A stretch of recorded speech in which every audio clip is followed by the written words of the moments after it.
When we talk about the positive aspects of this partnership, it's essential to highlight the potential benefits that can emerge from Rockstar's newfound support for the modding community. One of the significant upsides is the acknowledgement of the brilliant and skilled developers behind the modding scene. For years, these developers have worked tirelessly to create unique and engaging experiences within the GTA universe. With Rockstar stepping into a collaborative space with CFX, there's an opportunity for a more symbiotic relationship. The infusion of official support could mean more resources, tools, and encouragement for modders to continue pushing the boundaries of what's possible within the GTA ecosystem. This collaboration might lead to innovative gameplay features, improved server stability, and an overall better experience for both players and content creators. Moreover, the recognition from a gaming giant like Rockstar could open doors for these modders in the industry. It may pave the way for potential collaborations, official partnerships, or even job opportunities within the gaming development sphere. This, in turn, could elevate the modding community to a more prominent and respected position within the gaming landscape. However, it's crucial to approach these potential benefits with cautious optimism. While the partnership appears promising on the surface, the reality lies in how Rockstar manages the delicate balance between maintaining control over its intellectual property and allowing creative freedom for the modding community. The outcome will heavily depend on Rockstar's willingness to foster collaboration, rather than imposing strict regulations. As GTA 6 draws closer, the impact of this collaboration will become more apparent. Whether it becomes a model for future partnerships between game developers and modders, or encounters challenges that hinder its success remains to be seen. The dynamics between Rockstar and the modding community could shape the future landscape of custom servers, roleplay experiences, and the overall modding scene in the gaming world. Stay tuned as we continue to explore and analyze the evolving relationship between Rockstar and the modding community. On the positive side, there's a glimmer of hope that Rockstar's acknowledgement of mods enhancing the player experience could pave the way for more modding support in GTA 6. This shift in perspective might lead to a more collaborative environment, where modders can contribute to the game's richness without fear of stringent restrictions. With Rockstar officially and financially supporting FiveM, the CFX team gains more resources to elevate the GTA 6 server. This could mean a server even more impressive than the ones they currently run. The fact that FiveM is now a Rockstar Games product suggests a vested interest in its success, promising additional funding and manpower to ensure its flourishing. An intriguing prospect emerges concerning the accessibility of custom servers. Currently limited to PC players, there's speculation that GTA 6 might integrate dedicated servers within the game itself, eliminating the need for external programs like FiveM. If this unfolds, it opens the door for console players to join the custom server experience, broadening the player base and community. Moreover, Rockstar seems to be attuned to fan desires. Despite a larger audience watching RP compared to those actively playing it, Rockstar appears committed to making improvements. Their intent to let custom servers thrive suggests a more fan-centric approach, acknowledging and catering to the desires of the gaming community. However, there are potential pitfalls to consider. The most glaring concern is Rockstar's inclination to monetize these servers. While the specifics remain uncertain, it's almost certain that some form of monetization, be it through custom server shark cards or a pay-to-play system, will be implemented. This could introduce a paywall, affecting the accessibility and enjoyment of custom servers for certain players. As we navigate through this evolving landscape of Rockstar's partnership with FiveM, the delicate balance between fostering creativity and implementing monetization strategies will determine the ultimate impact on the gaming community. Stay tuned as we continue to unravel the complexities of this collaboration and its implications for GTA 6 and the modding community. Let's unpack this a bit more. The whole monetization story got its moment in the spotlight during an earnings report where Take-Two CEO Strauss Zelnick spilled the beans. He essentially said, "If folks are messing around with our intellectual property, why not make a buck or two?" It's a straightforward business move, really. Taking a page from the unprecedented success of GTA Online, it seems like Rockstar caught a glimpse of how these free servers could turn into a money-making machine. Now, the potential downside of this situation lies in the realm of competition. Rockstar's got its A-team working on the custom servers gig. That means anyone outside the Rockstar circle trying to whip up something akin to FiveM is practically painting a target on themselves for a cease and desist. Let's face it, Rockstar might have eyed this strategic move with FiveM from the get-go. However, with those servers gaining crazy popularity and the game becoming a sensation on Twitch and YouTube, shutting it down wouldn't have been the smart play. Instead, they pulled off a masterstroke, acquiring the team behind the biggest servers. effectively cornering the market and positioning themselves to profit from any potential imitators. Now, with GTA 6 on the horizon and servers in the works, Rockstar's sitting pretty. Some in the gaming community are even giving them a nod for finally throwing a bone to the community. But, and there's always a but, at the end of the day, Rockstar's the one making the rules. We'll all have to toe the line because, quite frankly, there won't be any other alternatives in the neighborhood. So, buckle up for Rockstar's GTA roleplay. It's going to be a wild ride. The landscape has already witnessed the repercussions, with servers and mods being handed the shutdown ticket for not playing by Rockstar's latest rulebook. The new mandates include a strict no to real-life vehicles, mission mods, and porting old Rockstar maps or assets rules that weren't in the playbook just a couple of years back. Now, while the financial backing from a mega corporation might seem like a savvy move on the surface, there's a lingering skepticism about whether it'll blossom into the fairy tale ending we've all been envisioning. It's a bit premature to slap a final verdict on the fate of FiveM once GTA 6 hits the stage. Now, let's consider the potential repercussions for the vibrant RP community. While the partnership between Rockstar and FiveM could bring about positive changes, there's an underlying worry within the RP enthusiasts. The fear is that with increased control and potential monetization, the organic and immersive RP experiences that players have come to love might face disruptions.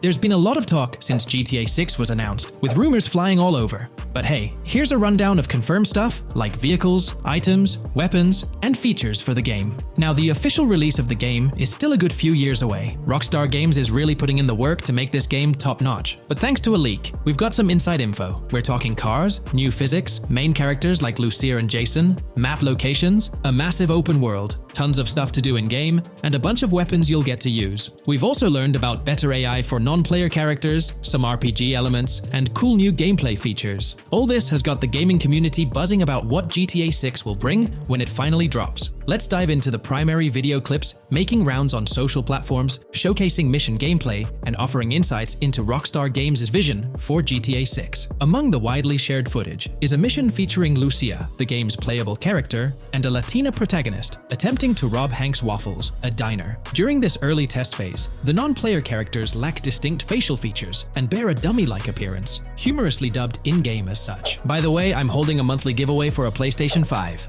You just need to subscribe and you're entered. Now, back to the video. The NPC's responses are influenced by Lucia's aggressive actions, with various animations depicting the fear evoked by the robbery, akin to the dynamic NPC reactions seen in Red Dead Redemption 2. In the diner heist, Lucia has the option to aim her handgun at a hostage, providing players the choice to either rob or engage in hand-to-hand combat. Managing the hostage adds depth to criminal activities in the game. Jason, the white male protagonist, is also involved in the robbery, allowing players to interact with both characters during the encounter. Jason urges Lucia to act swiftly and escape without a trace, hinting at a relationship reminiscent of Bonnie and Clyde, aligning with previous leaks regarding the game's storyline. The character's appearance bears similarities to actors Eva Mendes and Ryan Gosling from The Place Beyond the Pines, though it remains uncertain if the narrative will mirror the movie's plot. Lucia and Jason appear to be in their late 20s, and the game incorporates a character-switching mechanism seamlessly activated through the controller's D-pad. As the police arrive, Lucia can menace another hostage, leading to a showdown with law enforcement outside. The intricate design of the outdoor area suggests a setting modeled after northern Florida, characterized by lush vegetation.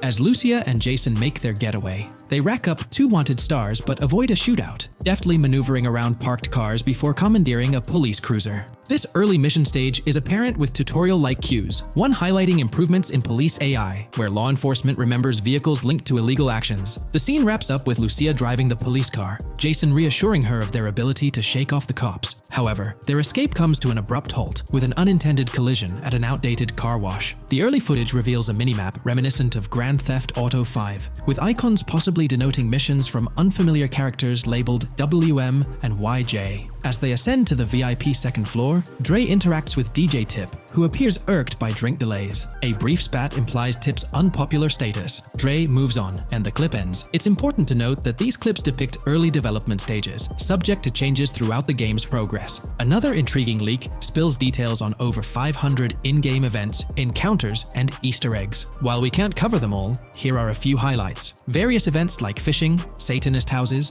backyard wrestling rings, and big cat mansions offer diverse experiences within the game's universe. There's talk of missing tourists, yard sales offering new clothes, an event resembling insurance fraud from Saints Row, a mysterious voice in a storm drain, potentially a nod to Pennywise, a multi-location Bonnie and Clyde mystery, and a workout challenge hinting at the return of fitness activities. Additionally, within Grand Theft Auto 6, players can stumble upon an island camp, DUI tests, UFO sightings, an animal house, a swamp safari, and the prospect of crazy golf gameplay. Based on insights gathered from the GTA forums, GTA 6's open world is estimated to be at least 2.5 times larger than GTA 5, providing players with a vast and immersive environment to explore. The game draws inspiration from the successful approach seen in Red Dead Redemption 2, promising a meticulously crafted open world with captivating mysteries that elevate the gaming experience. GTA 6's development footage showcases recognizable real-life locations from Florida, such as the Homestead Miami Speedway, reimagined as the Port Gel-Horn Racetrack, along with places like Portofino Tower, Sombrero Key Light, Solar Amphitheater Bayfront Park, and Lone Depot Park. Moreover, the inclusion of the 1000 Museum, a high-rise residential condominium in Miami, demonstrates Rockstar's dedication to detail. A metro map mirroring Miami's real version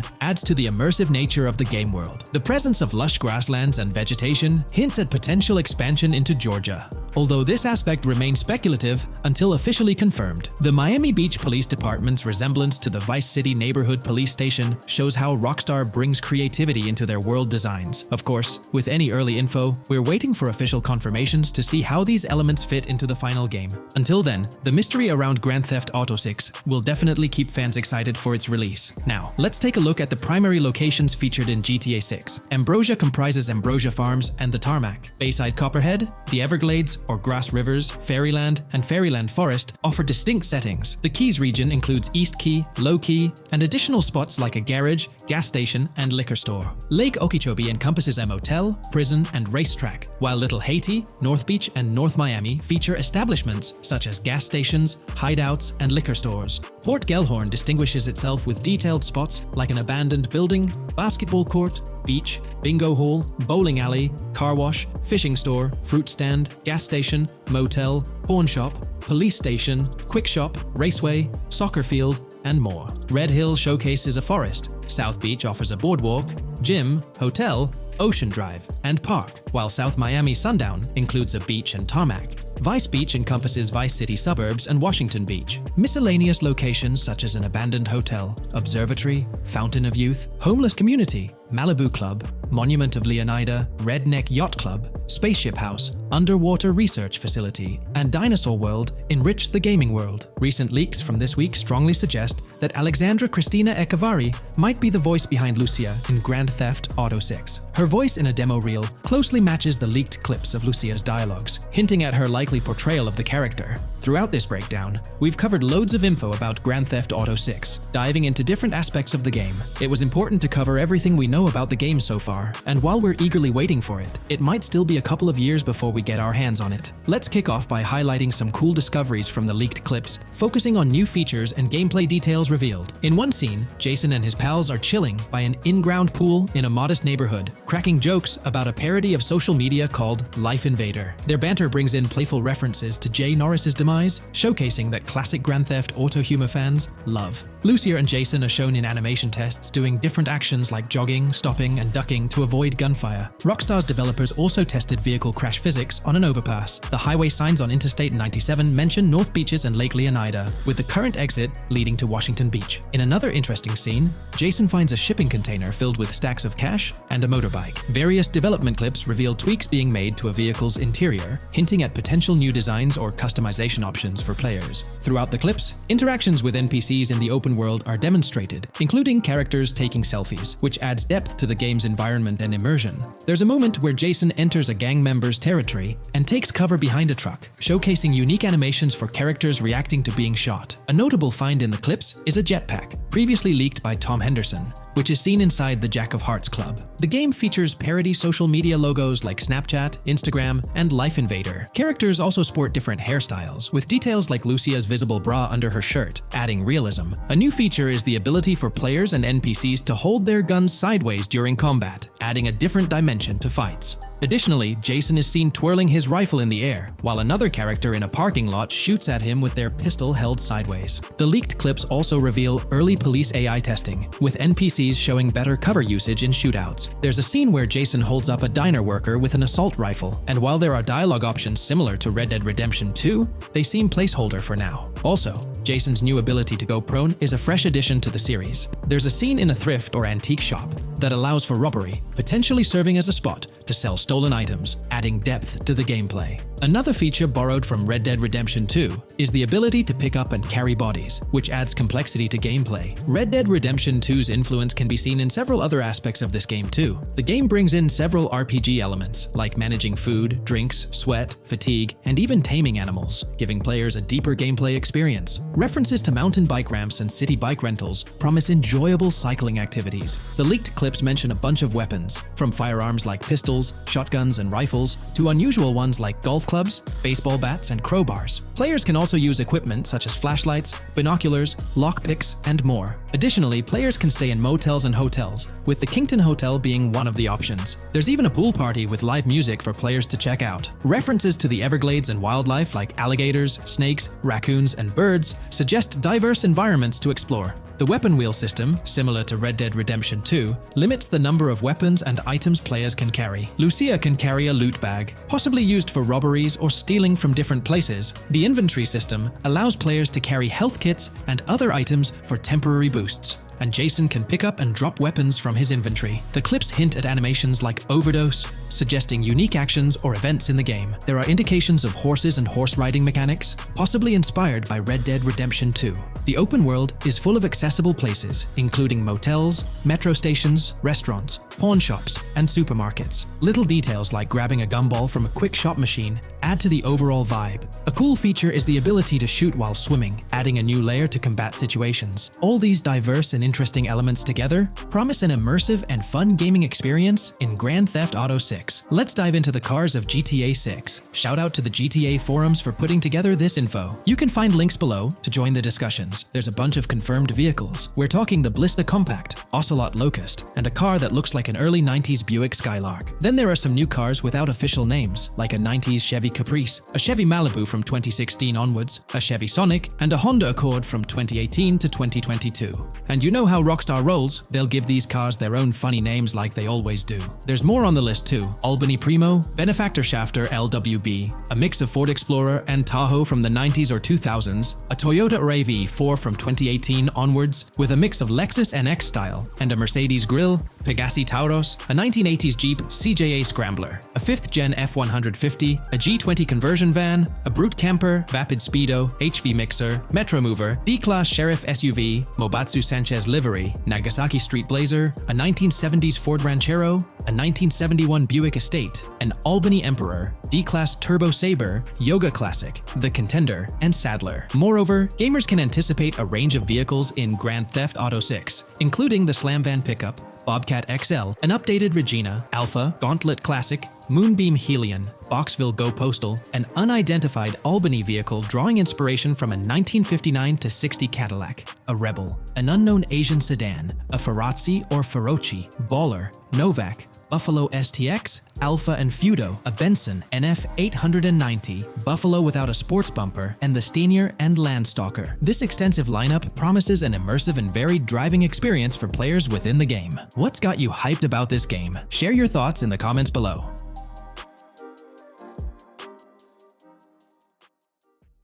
Today's video dives into the NPC AI patent, focusing on virtual navigation in Grand Theft Auto 6.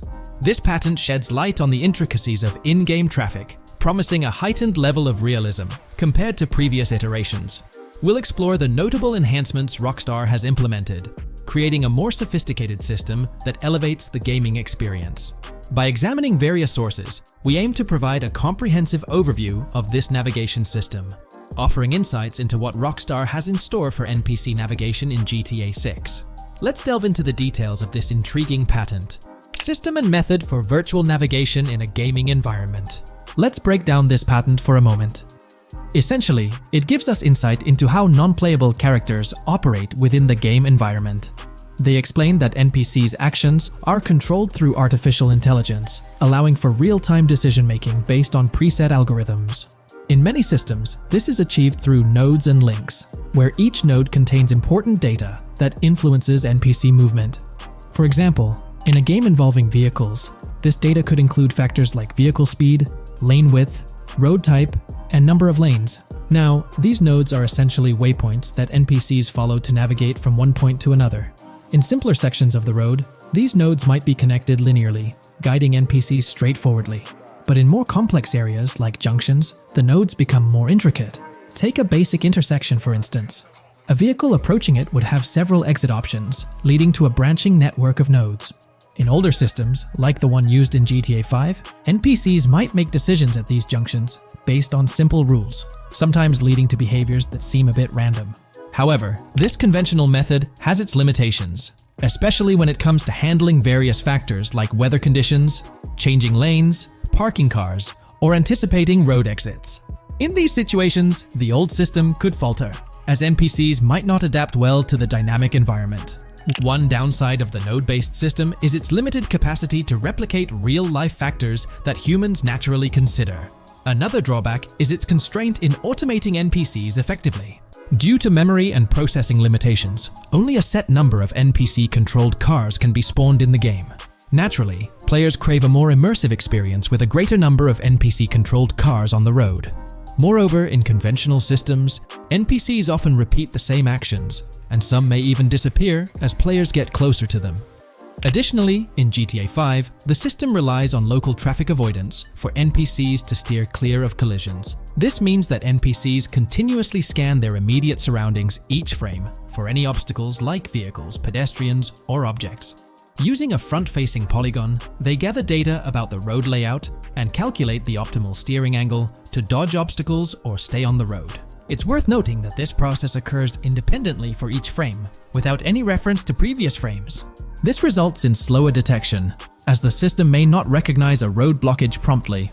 Instead, it interprets the obstruction as something to be avoided, without distinguishing it as a complete road blockage. Recognizing these limitations, Rockstar has engineered an NPC system that addresses these shortcomings of conventional systems. This advanced system efficiently manages NPC nodes and node graphs, yielding optimal outcomes while circumventing hardware and software constraints.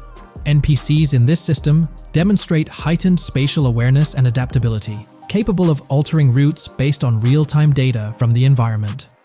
Moreover, this innovative system synergizes with the tagging mechanism discussed in earlier discussions. Through node analysis, the system identifies tags, such as indicating a road leads to a junction unsuitable for large vehicles. Consequently, large vehicles are deterred from entering. Furthermore, NPCs within this system consider various attributes of vehicle types, models, including speed restrictions, acceleration and braking capabilities, top speeds, cornering abilities, and vehicle size. NPCs will consider a plethora of data from their surroundings, leading to heightened situational awareness. Video games are populated by NPCs who are able to make real-time decisions based on their environment. Games use a specific system for NPCs to traverse the game world. However, this system is very limited, and thus the decisions NPCs can make are very limited as well. NPCs in vehicles only consider their close vicinity, but nothing else. Also, to avoid collisions, NPCs only consider the last generated frame and base their reaction on that. No prior frames are considered. Rockstar has invented a new system which aims to fix these issues and make NPCs more intelligent, and thus make the game world feel more realistic. NPCs can now consider factors like traffic, as well as account for changing lanes when parking cars, anticipating a road exit, weather conditions, and the like. There are more than a predetermined number of NPC-controlled cars in the game now for a realistic experience for the player.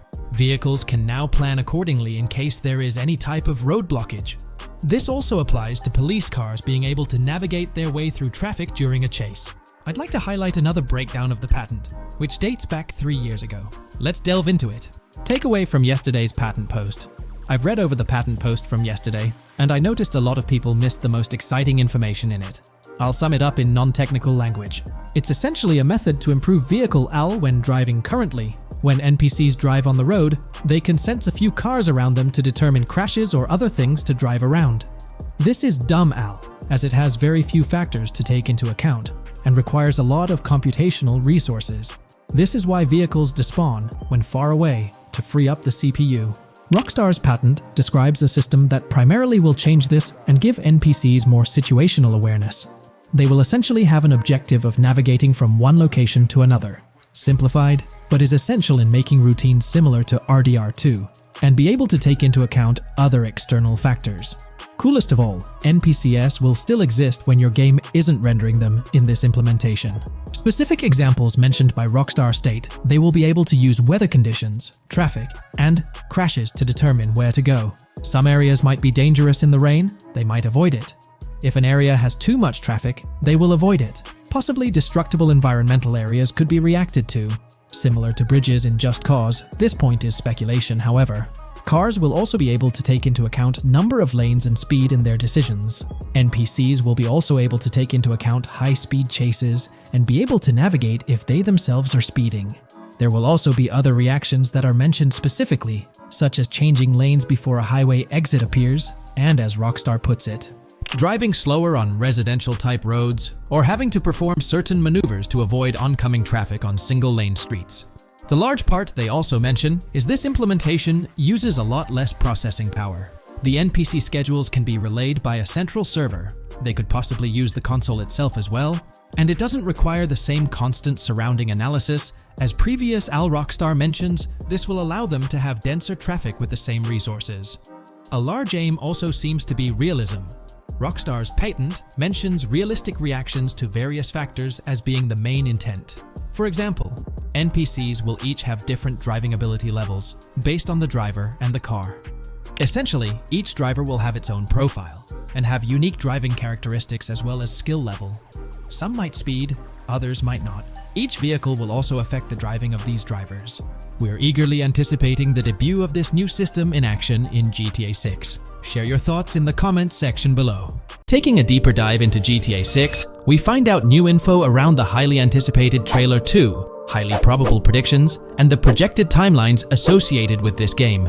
Post the unveiling of Trailer 1 on December 5th, 2023, providing enthusiasts with a tantalizing glimpse into the world of the forthcoming GTA installment. Rockstar has maintained a notable silence. Despite the absence of official announcements, the internet has been abuzz with articles and claims, including a recent piece highlighting details allegedly leaked by a Twitter user. It's prudent to approach such assertions with a discerning eye, given the prevalence of misinformation in the digital space, especially with the emergence of numerous GTA 6 themed accounts. Interestingly, amidst the sea of speculations, it's essential to acknowledge the presence of individuals who accurately leaked details about the first trailer on Reddit before its official release.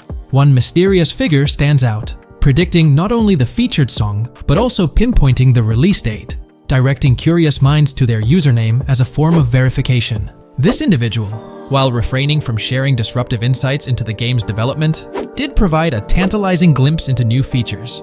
Among the disclosed features are the intriguing prospect of dual-wielding weapons, confirmed instances of gore and dismemberment, and the promise of varied sunset colors.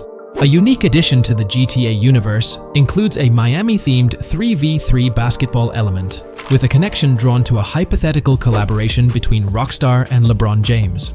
The figure behind these leaks, having created their account on November 19, 2023, mysteriously vanished shortly after sharing these details, leaving behind a trail of speculative wonder. As we navigate through these uncharted waters of gaming anticipation, the veil of mystery surrounding GTA 6 continues to captivate and enthrall gaming enthusiasts worldwide. Diving deeper into the intricacies surrounding the leaked gameplay footage, it's important to clarify that what we witnessed is not a true representation of the final product. The showcased gameplay is derived from an older build, and the developers have assured the gaming community that the game will undergo significant visual enhancements. This preliminary look is merely a glimpse, offering little resemblance to the expansive and refined map that will unfold when the game is officially released. In evaluating the validity of information, it's pertinent to underscore that Jamie King's perspectives on GTA 6 hold little value, and the credibility of the Reddit leak stands stronger. As is customary in the gaming landscape, a level of skepticism is warranted, particularly given the prevalence of misinformation circulating through various GTA 6 related accounts. Now, turning our focus to the anticipation surrounding the release of the second trailer for GTA 6, historical trends provide valuable insights. Examining the timelines of previous releases, such as GTA 5 and Red Dead Redemption 2, reveals a consistent pattern. The second trailer typically arrives approximately a year after the debut of the first one. This established rhythm aligns with expectations for GTA 6. Considering the guidance from Rockstar and its parent company, Take-Two Interactive, which envisions the game's release in fiscal year 2025, ending on March 31st, the stage is set for an eagerly awaited gaming experience.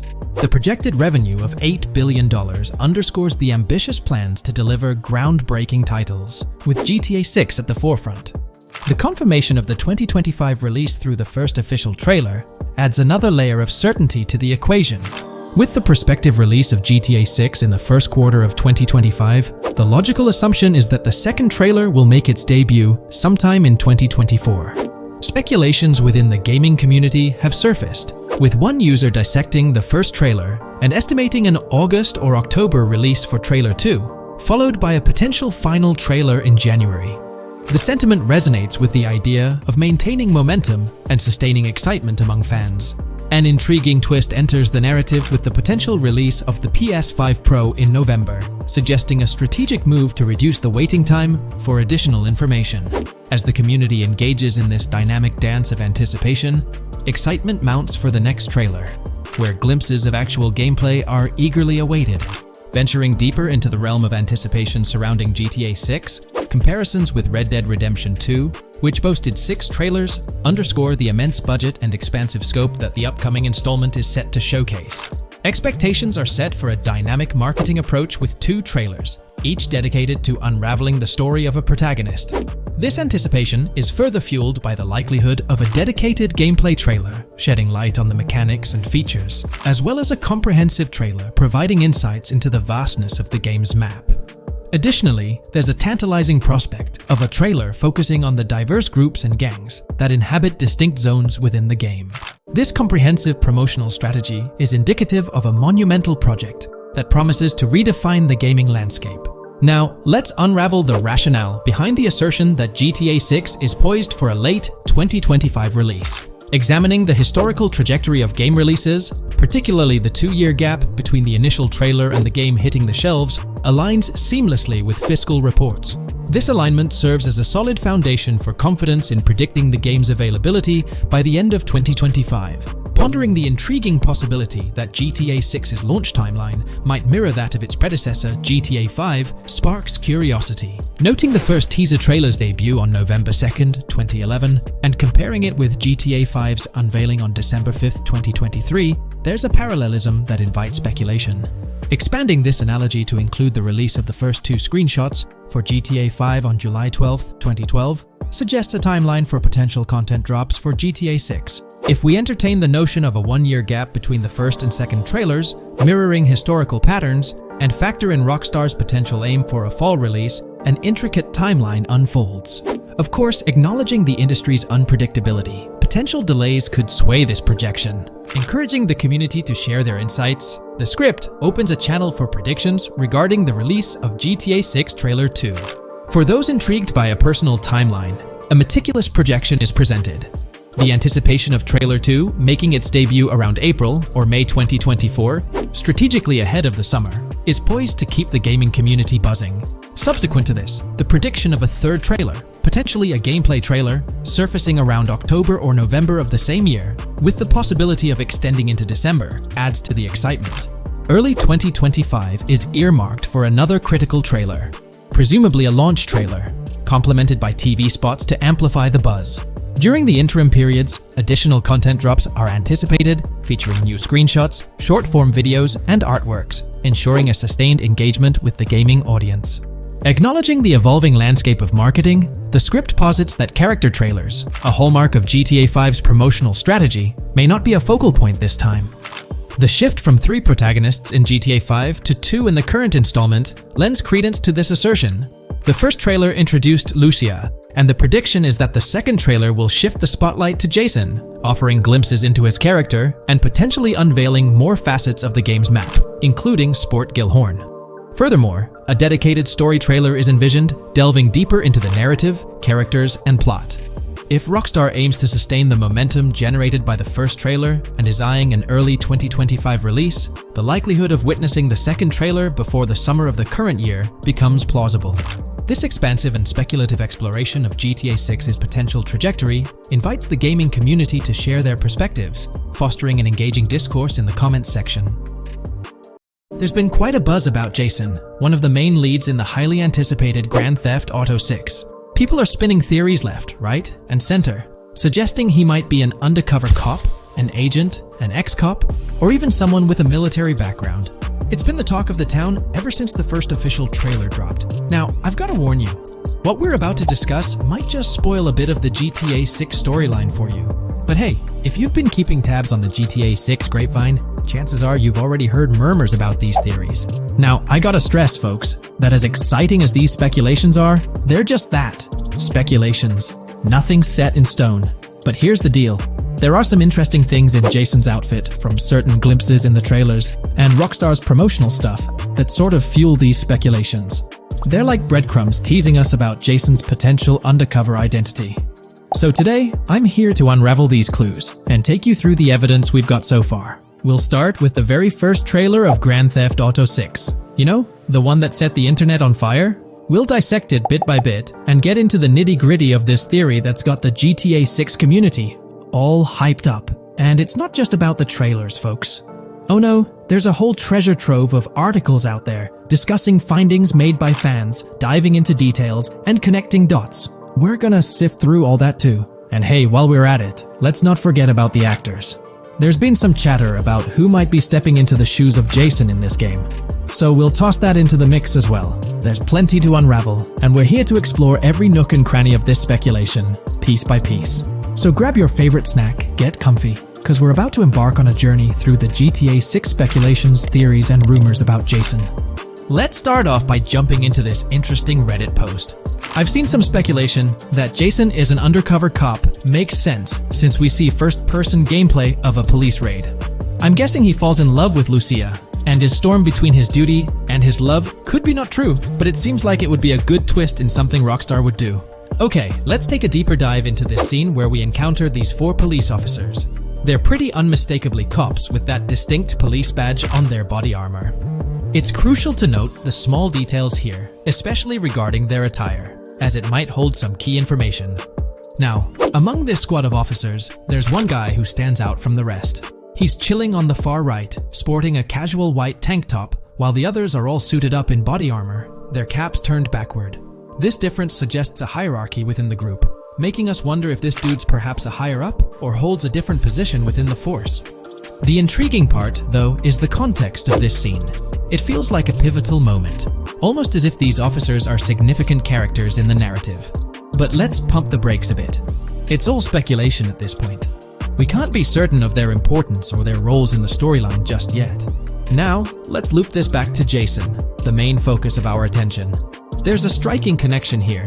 The cop on the far right and the one in the middle, both sporting these distinct olive green cargo pants.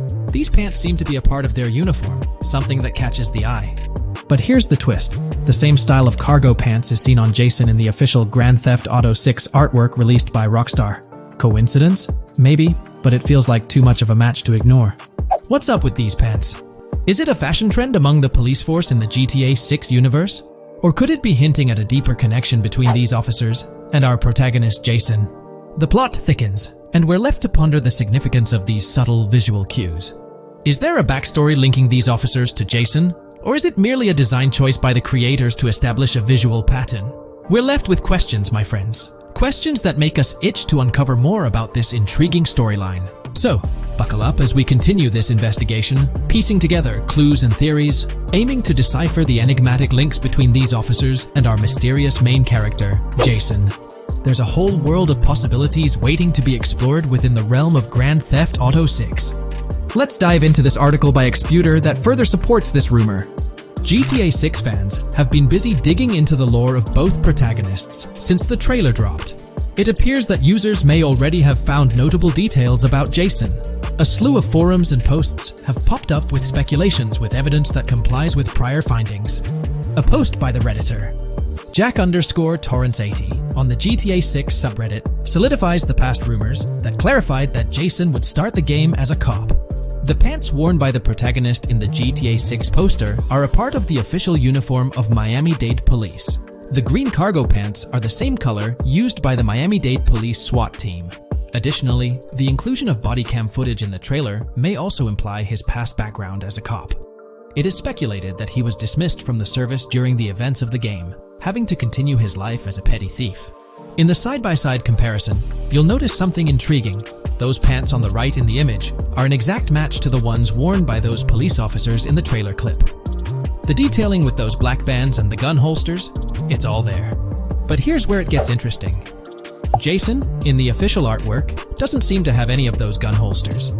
It's as if he decided to part ways with that gear when he left the police force, holding onto only those distinctive pants. Now, about that white tank top he's sporting in the artwork, it bears a striking resemblance to the one worn by the cop, positioned on the far right in that clip. It's these little connections that make you wonder if there's more to it than meets the eye. Could it be a deliberate choice by the creators to hint at Jason's past, subtly linking him to the law enforcement world? Or is it just a coincidence? In the comments of the Reddit post, a user says, he is probably a dismissed cop or soldier, got too desperate and started to do petty crimes. Lucia brings him the local connections and scores, and he uses his former police training skills in weaponry and vehicles. A dismissed corrupt cop or soldier, a freshly out of jail ex-prisoner. Victor Vance and Tommy Vercetti. And there could be more parallels between these two pairs of characters if you think about it. Vic was being betrayed again and again in his storyline. When he finally decided to quit, his brother pushed him to enter another deal with Tommy, which eventually killed him. Tommy, on the other hand, is a more cunning and ambitious person. He promised Rosenberg to leave him a piece of his Vice City empire, but later abandoned him and left him exiled in Las Venturas. These observations really bring up some compelling comparisons, especially when looking at Tommy Vercetti and Victor Vance from previous GTA installments. There's a chance we might see echoes of similar themes or storylines reflected in GTA 6, which lines up nicely with what Rockstar teased in the trailer. Let's zero in on Jason's haircut. It's clean cut and short, a style often associated with law enforcement or military personnel. That detail might not be just a coincidence. It could be a deliberate choice by the creators to hint at Jason's past as an ex-cop or someone with a military background. It adds an extra layer of depth to his character, don't you think? I'm genuinely interested in hearing your take on this theory. There is a lot of evidence supporting this theory, and it might be a major deal as we might be working with the police possibly in GTA 6. That would be a completely new gameplay element in the GTA series, so we have a lot to look forward to. Tell me, what are your thoughts and opinions about Jason's potential background, whether he's linked to law enforcement or not, as it could shed more light on this intriguing speculation. So, please share your thoughts in the comments section below, and let's keep this discussion rolling. Is there a chance we'll see a remaster, or even just a port of GTA 4 hit the shelves this year? It's quite likely, though I'm leaning towards it being more of a port, but let's dive into the details.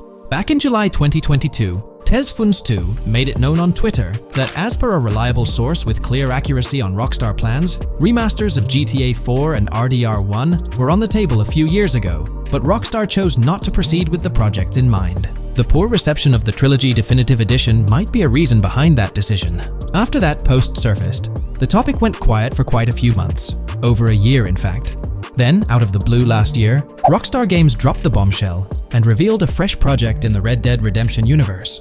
Although there hasn't been an official announcement regarding the GTA 4 remaster, there are indications pointing towards the existence of such a project, with a potential release date as early as March 2024. Take-Two, the parent company of Rockstar Games, had previously hinted at having 2 re-releases in the pipeline, set to launch by that specific month.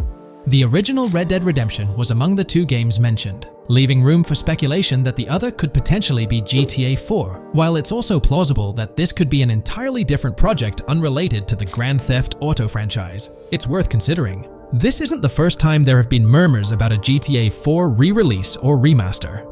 Returning to the Red Dead Redemption 1 port, unfortunately, it wasn't the news fans were hoping for. Instead of a full remake or remaster, the developer revealed a port with no new content.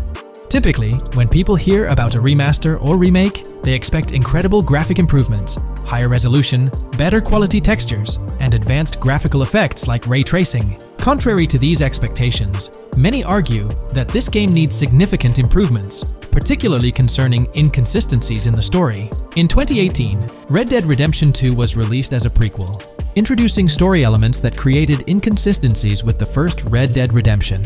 where major characters like Arthur Morgan were never mentioned. When Rockstar opted for a port instead of improving the game, which was already 13 years old, disappointment arose. The desire for a remaster or remake persisted, fueled by rumors since 2021. These speculations continued until the summer of 2023. The uncertainty around whether a remake was genuinely being considered remains, with some recent rumors possibly being misunderstandings about the port project. It's been speculated that the cancellation of a Red Dead Redemption remake or remaster might be attributed to the poor reception of GTA, the trilogy, the definitive edition. Alternatively, the developer could have redirected resources towards the development of GTA 6. Regarding GTA 6, in December, we were finally treated to the much-anticipated trailer for the upcoming installment. However, it came with a significant letdown: the announcement of a 2025 release date. As we approach the end of 2024, this seems like the ideal time to introduce a new game under the GTA banner to keep the franchise vibrant. Hence, a port of GTA 4 appears fitting for this year. Most players familiar with GTA 4 acknowledge the aging of the game. Despite being ahead of its time upon its 2008 release, over 15 years ago, it's showing signs of wear. Notably, the PC version faced persistent performance issues, maintaining its reputation as one of Rockstar Games' worst optimized titles. The irony lies in the fact that, despite these problems, GTA 4 is widely regarded as one of the best entries in the Grand Theft Auto series. Understanding the poor optimization of the PC version remains a mystery. Even with a series of patches, the issues persisted, suggesting a more profound problem. Originally designed for Xbox 360 and PlayStation 3 consoles with different hardware architectures, porting GTA 4 to PC necessitated significant modifications. Unfortunately, not all of these changes were executed appropriately. Compounding the matter, the game was built on the advanced and intricate Rage engine, adding complexity to its optimization. Unlike consoles with standardized hardware, the diverse range of PC hardware available at the time of GTA 4's release posed a challenge. The game's initial high hardware requirements excluded many players with less powerful computers from enjoying a smooth gaming experience. Unoptimized code contributed to performance issues, even on high-end PCs, with notable problems in managing CPU and GPU resources, leading to performance bottlenecks. How else can we gather indications that a GTA 4 remaster or port is possibly in development? Well, in September 2022, Take-Two Interactive, the parent company of Rockstar Games, made a notable move. They took down a fan-made mod for GTA 4, known as the Definitive Edition. This mod compilation, comprised of various mods and fan-made patches, aimed to significantly enhance the visual and experiential aspects of the 15-year-old game on PC. The roots of this remastering endeavor with mods trace back to 2016, when the mod pack for GTA Vice City, named Reborn, initiated the project. Over time, it expanded to encompass mods for GTA 3, San Andreas, Chinatown Wars, and other Rockstar games like Bully and the Warriors. According to information from the author's website, the group behind this project confirmed that their files, hosted on Mediafire, received a DMCA takedown notice. Presumably issued by Rockstar or its parent company Take-Two Interactive, this notice mandated the removal of the Definitive Edition project from their website. This development was communicated through a tweet from the Definitive Edition project. Bad news, guys. Appreciate it if you got PPL to raise awareness. Spread the word as much as possible. I knew this day was coming. Here we are with a DMCA by Rockstar, I assume, on our GTA 4 Definitive Edition patch. Well, I suppose we need to remove all GTA 4 related stuff from the website. Curiously, from what I understand, the takedown specifically focused on the GTA 4 mod. As of now, the original trilogy mods on the site remain untouched, but the project doesn't express a high level of confidence in the longevity of these mods being available. No DMCA for the original trilogy yet, just GTA 4. So for now I think the trilogy is safe. Just enjoy it when you still can, they wrote. This isn't the initial instance of Take-Two Interactive taking action against mods. Their track record indicates a protective stance towards their intellectual properties. They've previously taken down mods before, a practice observed prior to the unveiling of their own Definitive Edition for the original GTA trilogy. Despite its problematic release, that project proved to be financially successful. Many in the gaming community express a desire for Rockstar Games to follow suit and release a remastered version of GTA 4. Similar to what the studio accomplished with the trilogy. Xbox One, Series X and S users currently enjoy the luxury of playing GTA 4 through backward compatibility. However, this isn't the case for PS4 and PS5 users. Should Rockstar opt not only for re-release support, but also for substantial changes to the game, there are certain aspects of GTA 4 that could benefit from improvement. First and foremost, graphics are an apparent focal point, a common aspect of remasters to enhance the visual experience. It's worth noting that beyond the expected graphical upgrades, GTA 4 might require more nuanced improvements. One aspect that garnered criticism was the peculiar yellow filter present in the original game, making everything appear dull. This yellow tint, a characteristic of the late 2000s and 2010s, was often disparaged when employed in video games. For an open-world game like GTA 4, many argue that this filter made little sense. Various graphics mods for the PC version, such as the Ice Enhancer 4, have demonstrated that Liberty City can maintain its gritty atmosphere without this filter. For a glimpse of what a GTA 4 remaster could potentially achieve, the Ice Enhancer 4 graphics mod offers an illustrative example.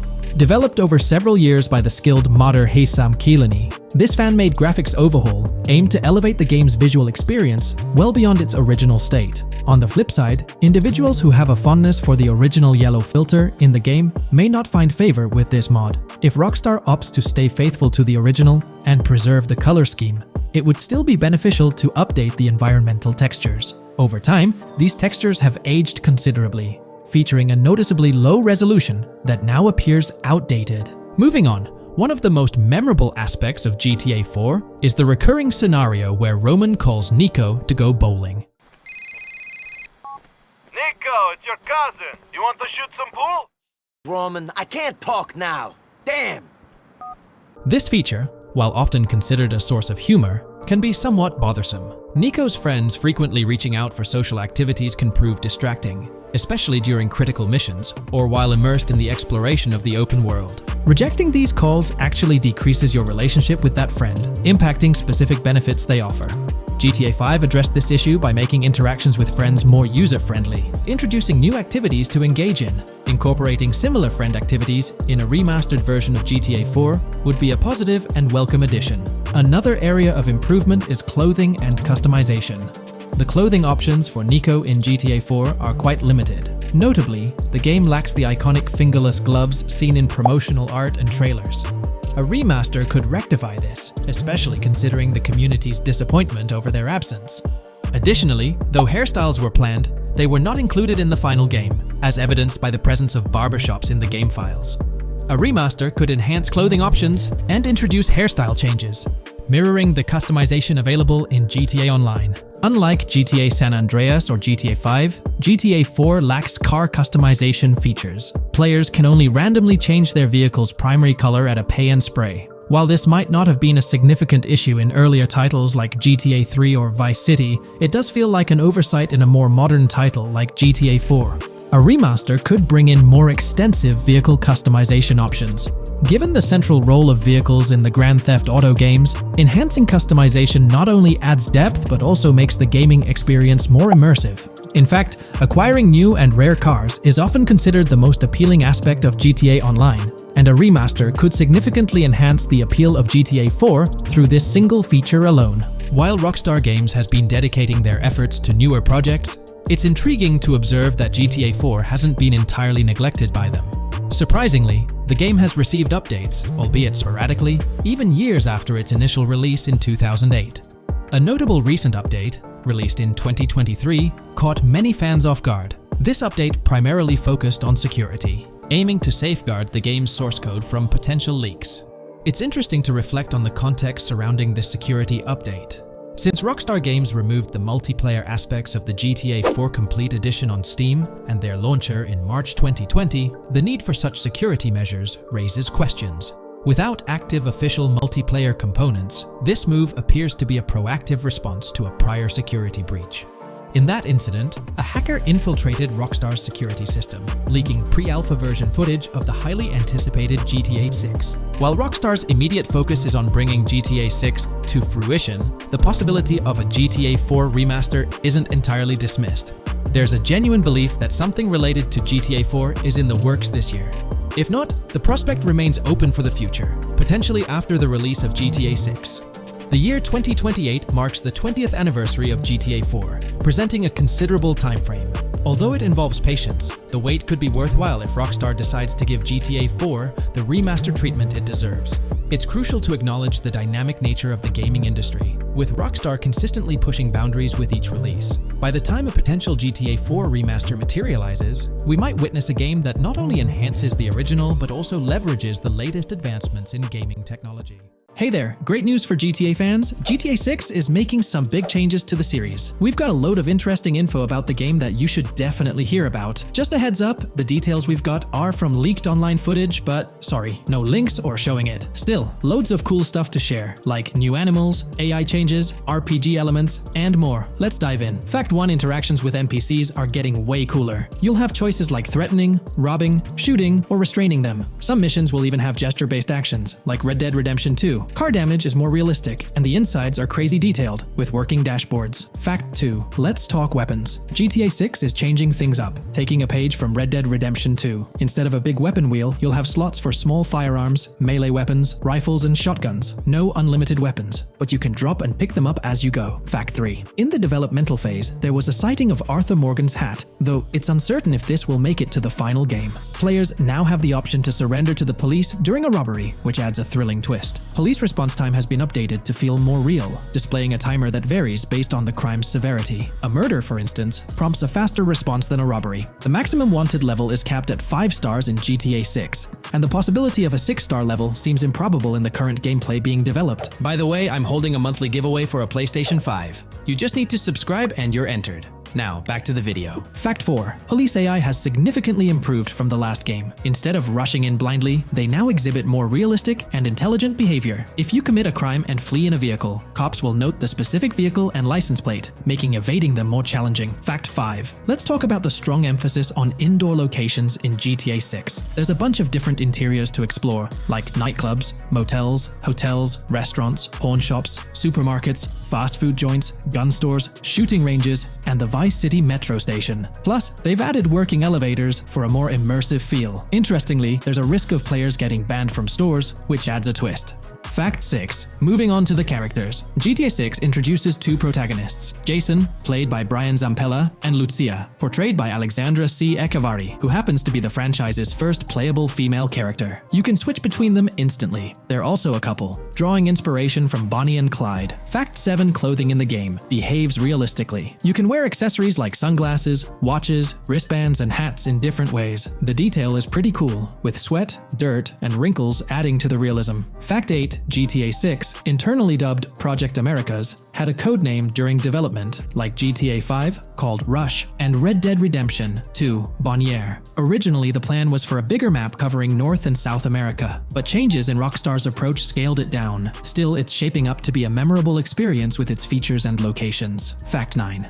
GTA 6's map is officially bigger than GTA 5. This time Vice City takes the spotlight, a Miami-inspired area with its surroundings, giving players a vast and diverse landscape. There's even a lake in one of the videos that hints at a significant part of Florida being in the game. Fact 10. Hold onto your seats. The jetpack's back. Shooting out of cars is on the cards too, adding more thrill. And get this, GTA 6 introduces 18 brand new vehicles to the franchise. Fact 11. In GTA 6, you'll bump into various events, like random mugger encounters and NPC-hosted yard sales. There are hints at riding events, which could mean horse riding, maybe even involving the Red Dead Redemption 2 team. Fact 12. New firepower alert. The spear gun's making its first appearance, letting players shoot underwater spears at their targets. Plus, there's a bunch of gear you can use, like binoculars, cut-off tools, flashlights, immobilizer bypasses, slim jims, USB drives, tasers, zip ties, and auto-dialers. Fact 13. The game has RPG stuff like weight and muscle management, seen in the Spool Couple Workout Challenge. Leaked footage showed Jason and Lucia's apartments. For example, Jason's place has a bathtub for in-game baths. Fact 14. Rockstar's planning to add new missions and cities regularly after GTA 6 launches. Whether this is for online or story mode isn't clarified yet. Expect an improved cover system, better than what we've seen in other Rockstar games. Fact 15. Make sure not to overlook the Kingston Hotel. It's a lively spot with pool parties and live music, making GTA 6's world even more vibrant. Fact 16. GTA 6 gets more interactive with working CCTV cameras that you can wreck. Be wary of cop traps, spots where cops wait to nab you, and be prepared for intense moments with dirty cop shakedown events. Fact 17. As part of the immersive feel, the game includes DUI sobriety tests, but it's unclear if they're for the player character or random NPCs. Rockstar's focus on detail shines, even with fully working gumball machines in the game. Fact 18. The gunplay in GTA 6 resembles what we've seen in Red Dead Redemption 2 and Max Payne 3. It might be worth giving those games a shot before GTA 6 comes out, if you haven't already. And activities? GTA 6 is loaded with options, from fishing and crazy golf to basketball, football, and soccer. There are gyms to work out in, a yacht club, and even a racetrack. Fact 19. Get ready for a modern-day setting. Post-GTA 5 events, the game is meticulously detailed, recreating many Miami landmarks like a grand tennis court, a bustling football stadium, and a vibrant amphitheater. The map includes an airport and a functional tram system with an airport stop. And that's not all. The Florida Keys and a swampy region, the grass rivers reminiscent of the Everglades, are part of the game. Players can ride swamp boats in this area. Fact 20 weapons are diverse in GTA 6. You've got melee options like golf clubs, pool cues, crowbars, and bats, along with a range of firearms from pistols to snipers and RPGs. You can even customize how your character holds weapons. Plus, there's a bunch of throwable stuff like grenades, molotovs, and even golf balls. Fact 21. One major upgrade in GTA 6 is NPC behavior. NPCs will come in different sizes and shapes, and their reactions will feel super real. If you wave a gun around, folks nearby might freak out. The game's also getting an intense injury system, including concussions. Fact 22. Next up, the amazing visuals and new features. Your character will grow facial hair naturally over time. Plus, the GTA 6 world will have a social platform called What's Up, kinda like a fun version of WhatsApp. And good news for fans, spoof versions of social media like Life Invader, Facebook, Bleeder, Twitter, and Snapmatic, Instagram, are making a comeback. Fact 23. Now let's talk about our main characters, Jason and Lucia, each with their own and a shared inventory. Your inventory can carry various items like wine, soda, and fruit. Also, there's a duffel bag system for easy transportation of supplies and weapons. Fact 24. Rockstar's being more cautious in storytelling, steering clear of offensive jokes, and being considerate about groups that might feel targeted. The story goes through chapters, like Red Dead Redemption 2's approach. Fact 25. GTA 6 is loaded with side activities, from backyard wrestling and racing to UFO events and beach bonfires. Small stuff matters too, like picking up cans from the ground. Jason and Lucia, the main characters, have special abilities similar to those in GTA 5. Fact 26. Jason and Lucia's safe house is a motel, a hub for their activities. The game's world has various street gangs, each with its own vibe. Characters have different personalities like romantic, cool, pragmatic, chaotic, and pragmatic cool. Fact 27. Gameplay tweaks in GTA 6 include the ability to zip tie NPCs for stealth elements, and the option to carry bodies, adding depth to stealth mechanics. Fact 28. Robberies are a big deal in GTA 6, ranging from big heists to smaller scores. You've got easy scores like hitting bingo body shops, burnout skirts at Cafe Caraway, clothing stores, food trucks, massage parlors, and more. And now, there's even the chance to rob shipping containers, which adds a whole new level of excitement. Fact 29. Gameplay is stepping up. For the first time in GTA, you can crouch and go prone, bringing in some tactical vibes. RPG elements are also in, with hints about hunger leveling and animal interactions, adding depth to the game. Fact 30. Excitingly, the Malibu Club and Ocean View Hotel are back in GTA 6. There are hints at events like Lost at Sea Island Camp and Lost Plane, suggesting possible island scenarios like Guarma from an earlier game. Fact 31. While exploring, you'll meet loads of wildlife, alligators, bears, boars, dogs, snakes, raccoons, birds, frogs, bald cats, and rodents. You'll also spot symbols for plants and toxic waste around the game. Fact 32. In the game, watch out for the Scarface crime scene, maybe a nod to Tony Montana as an Easter egg. There's also a murder mystery called Missing Tourists. Plus, spots for campers are scattered around, hinting at the chance of owning a camper van later. Remember, these details are from development footage, so they might change before the final release. Still, they give us a great peek into what Rockstar's cooking up for GTA 6.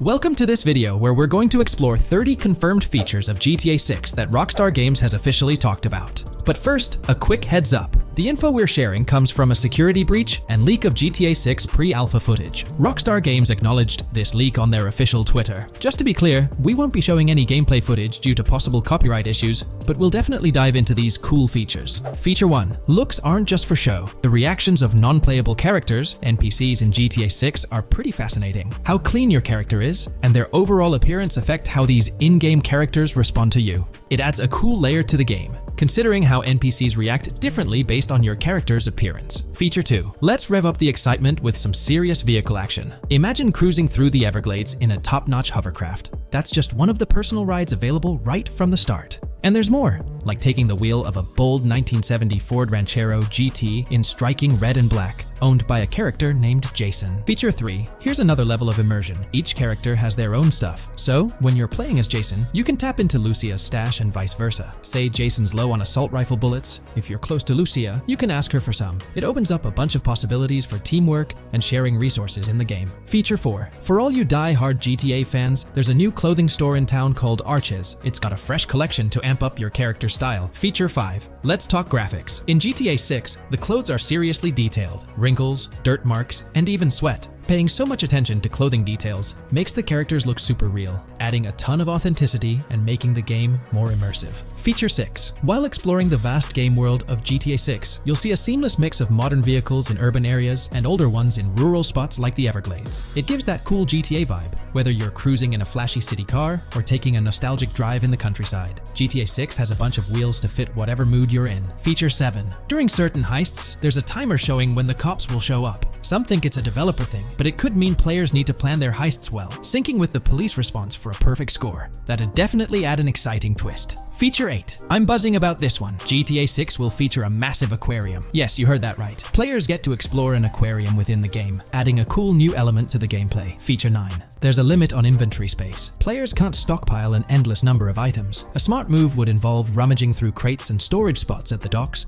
to earn cash and gather valuable stuff, spicing up the gameplay. Feature 10. Here's something cool. In GTA 6, you're not stuck with your character's right side view like in GTA 5. Following Red Dead Redemption's lead, players can freely switch their character's preferred shoulder for a better view. It also changes which hand your character uses for weapons, making gameplay more immersive. Feature 11. GTA 6 adds a touch of reality with a dynamic day-night cycle. Shops don't stay open 24/7 anymore. Some close at night and reopen during the day, making the whole experience more immersive.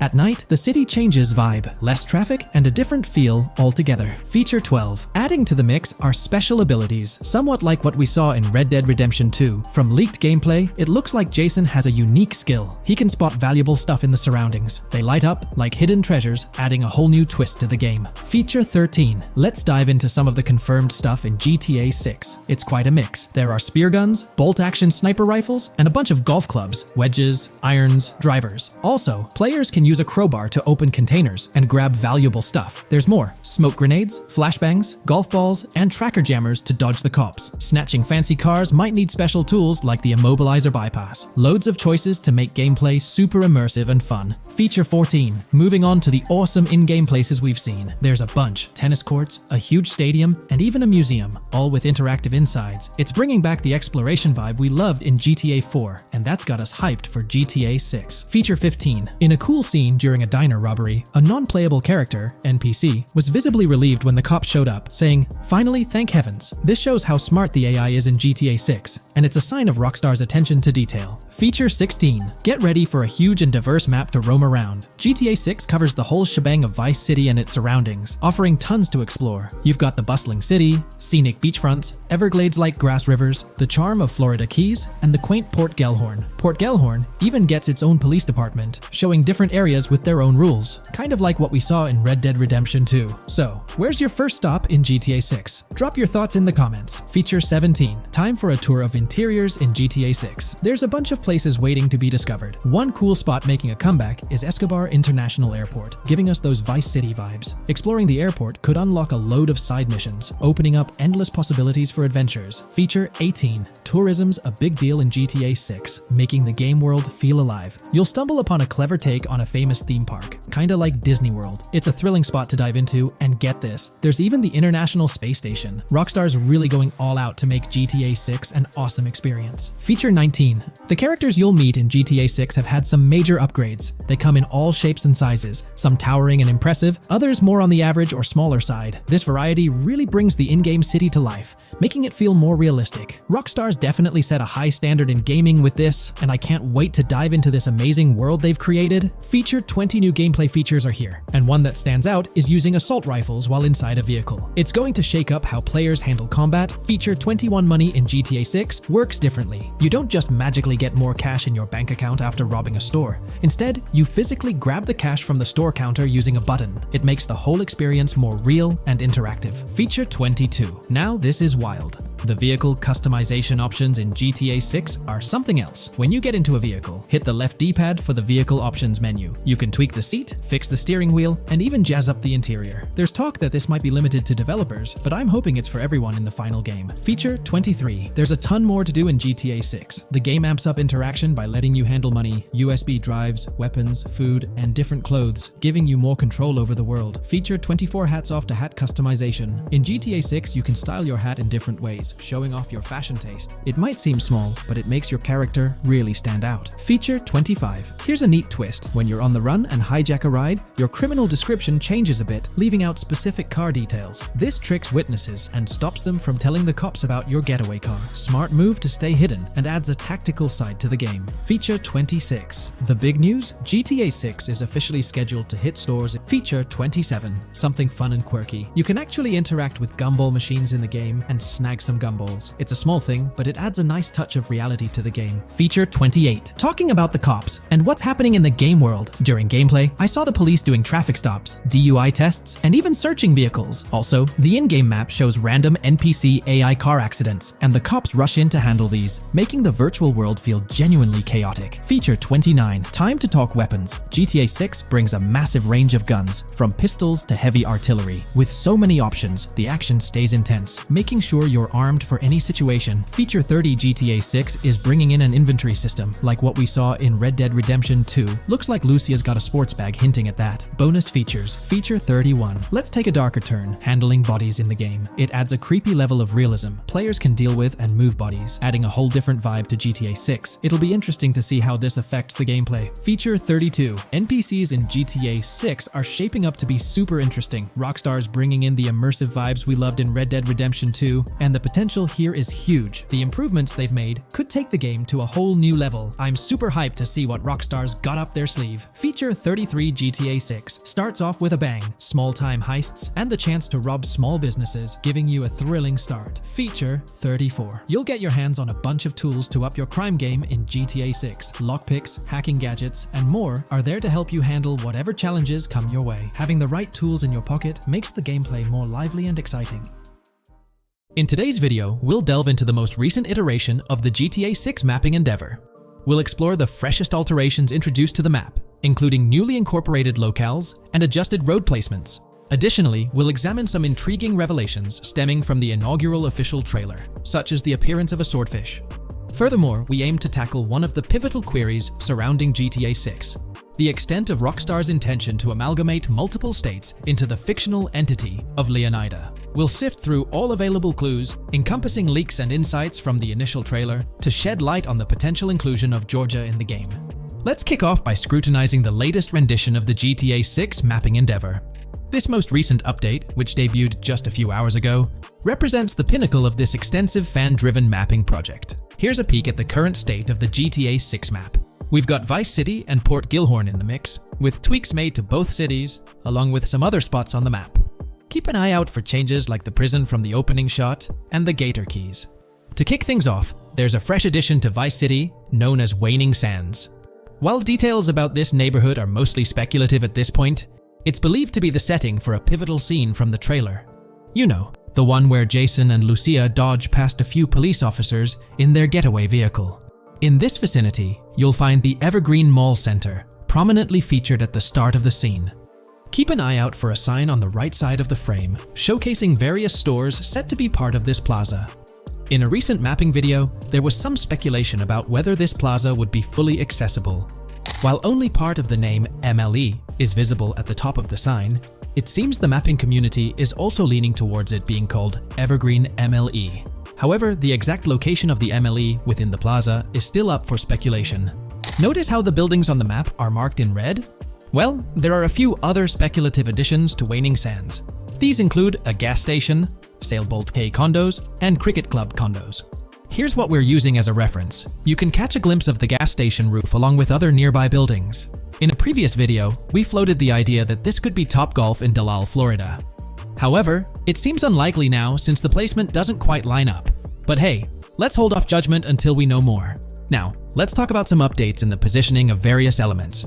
The placement of several buildings, basements, speculative roads, metro, rail, crosstown, downtown, and Brickell has been tweaked. We're using yellow and purple lines to show the speculative metro and railway in Vice City.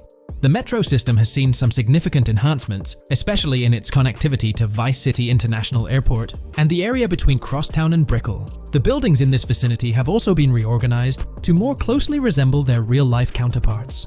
Speculative roads and highways have been adjusted to better fit the new placements. We've also made slight adjustments to the rotation of the prison from the opening scene with Luke to align with new evidence. Additionally, we've fine-tuned the positions of some trailer markers in the stockyard area, such as those for the car meet in Windwood and the bikers in Little Haiti. In terms of location changes, leaf links from the previous map version has been moved to Virginia Key, meaning earlier speculations regarding leaf links are no longer applicable. Furthermore, based on new radar map evidence, the shape of Picnic Island has been altered. Heading down south, you'll notice that Hamlet is no longer labeled as such.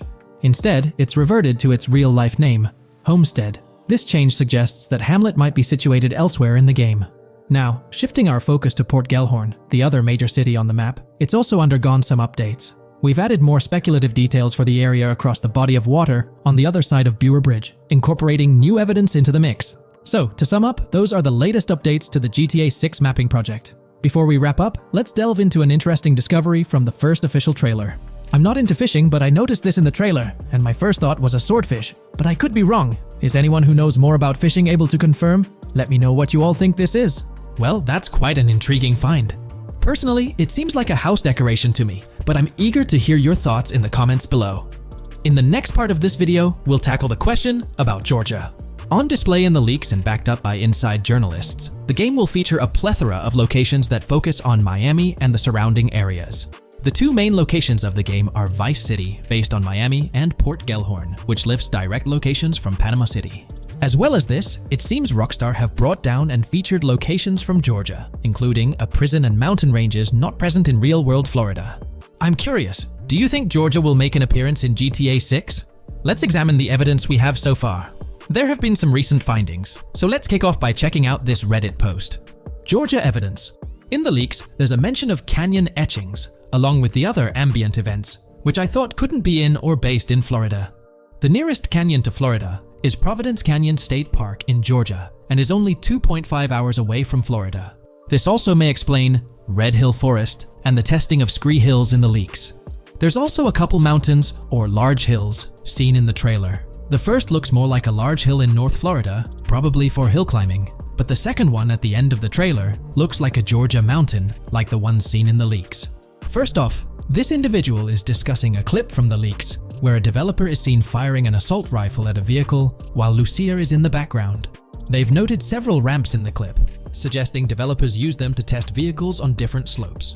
The clip also shows various types of ramps listed, including MTB ramps, hill climb, mud drag, Scree Hill, mud drag string, and crash tests, as well as MX tracks.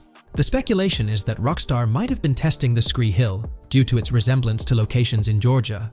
Additionally, two shots from the trailer show hills. One at the 59-second mark where someone jumps on a table, causing it to break, revealing multiple cars ascending a steep hill in the background. And another in the final shot, where Lucia kicks down the door to a convenience store, showing another hill or mountain through the window. Let's delve into the comments and see what the community thinks about these hills. Are there similar hills in Florida? Or has Rockstar taken some creative liberties and introduced hills from Georgia? Ekanfinaka is a place in the game, shown by the leaks. And Ekanfinaka is literally the old name for a swamp in southern Georgia. Not to mention we saw a big hill, small mountain. I've lived in Florida for a long time. There are no hills, anything like that in the state. Northern Florida has some hills, but nothing like that at all. The hill in the leaks resembles the Blue Ridge in northern Georgia. It's a fictional state. It could be a collection of features from 4 or 5 states for all we know. 2 hours outside of Florida is hardly breaking the concept. I'd imagine much of the urban landscape will be much like Florida, with the outskirts being closer to Caribbean, or as you said, Georgia. There's a separate post talking about these mountains in GTA 6. We know GTA 6 is being based in Florida, a relatively flat state, so it'd be obvious to think that the game will stay true to its setting. However, one interesting thing I found in the diner robbery footage from the leaks is that a huge mountain can be seen in the far distance, particularly around the part where Lucia starts approaching the police car from the passenger side. I'm not sure if anyone else has noticed this, but it's interesting to note, considering Florida is the flattest state in the country, LOL. Maybe we can go to other states? The area does resemble rural Georgia. Thoughts? I think it will be more similar to RDR2 than past GTAs where it's only one state. I bet the map will be a hybrid of Georgia and Florida. If not, then Florida and most likely another country like Cuba or some South American country with mountains. Yes, probably we can visit the state of Georgia. A few weeks ago, someone found out that the prison you can see in one clip is from Georgia as well. Multiple states in the game.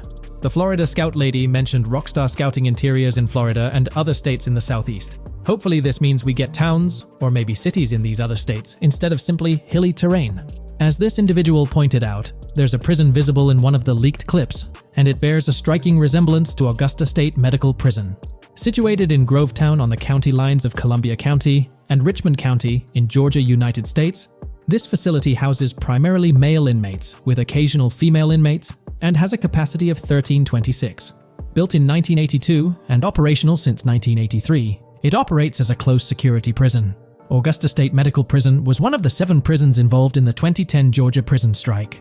With such solid evidence pointing towards Georgia, or at least a portion of it being featured in the GTA 6 map, it's worth noting that Rockstar has done similar things before. In GTA San Andreas, for instance, they created the state of San Andreas, which is a blend of California and Nevada, with Las Venturas mirroring Las Vegas. Feel free to share your thoughts on everything discussed in today's video in the comments section below. The GTA 6 community has just found some major clues left by Rockstar Games, and it was under our nose the whole time. GTA 6's Trailer 1 revealed a ton of new things about the game off the bat, but recently, there's been even more developments that show off the GTA 6 main character story, Lucia. We learn a bunch of new things about her background, so if you're not interested in potential spoilers, this may not be the video for you. This information is directly from Rockstar Games, so this is the real deal. So getting into the details of Lucia's jail cell, let's focus on those newspaper clippings.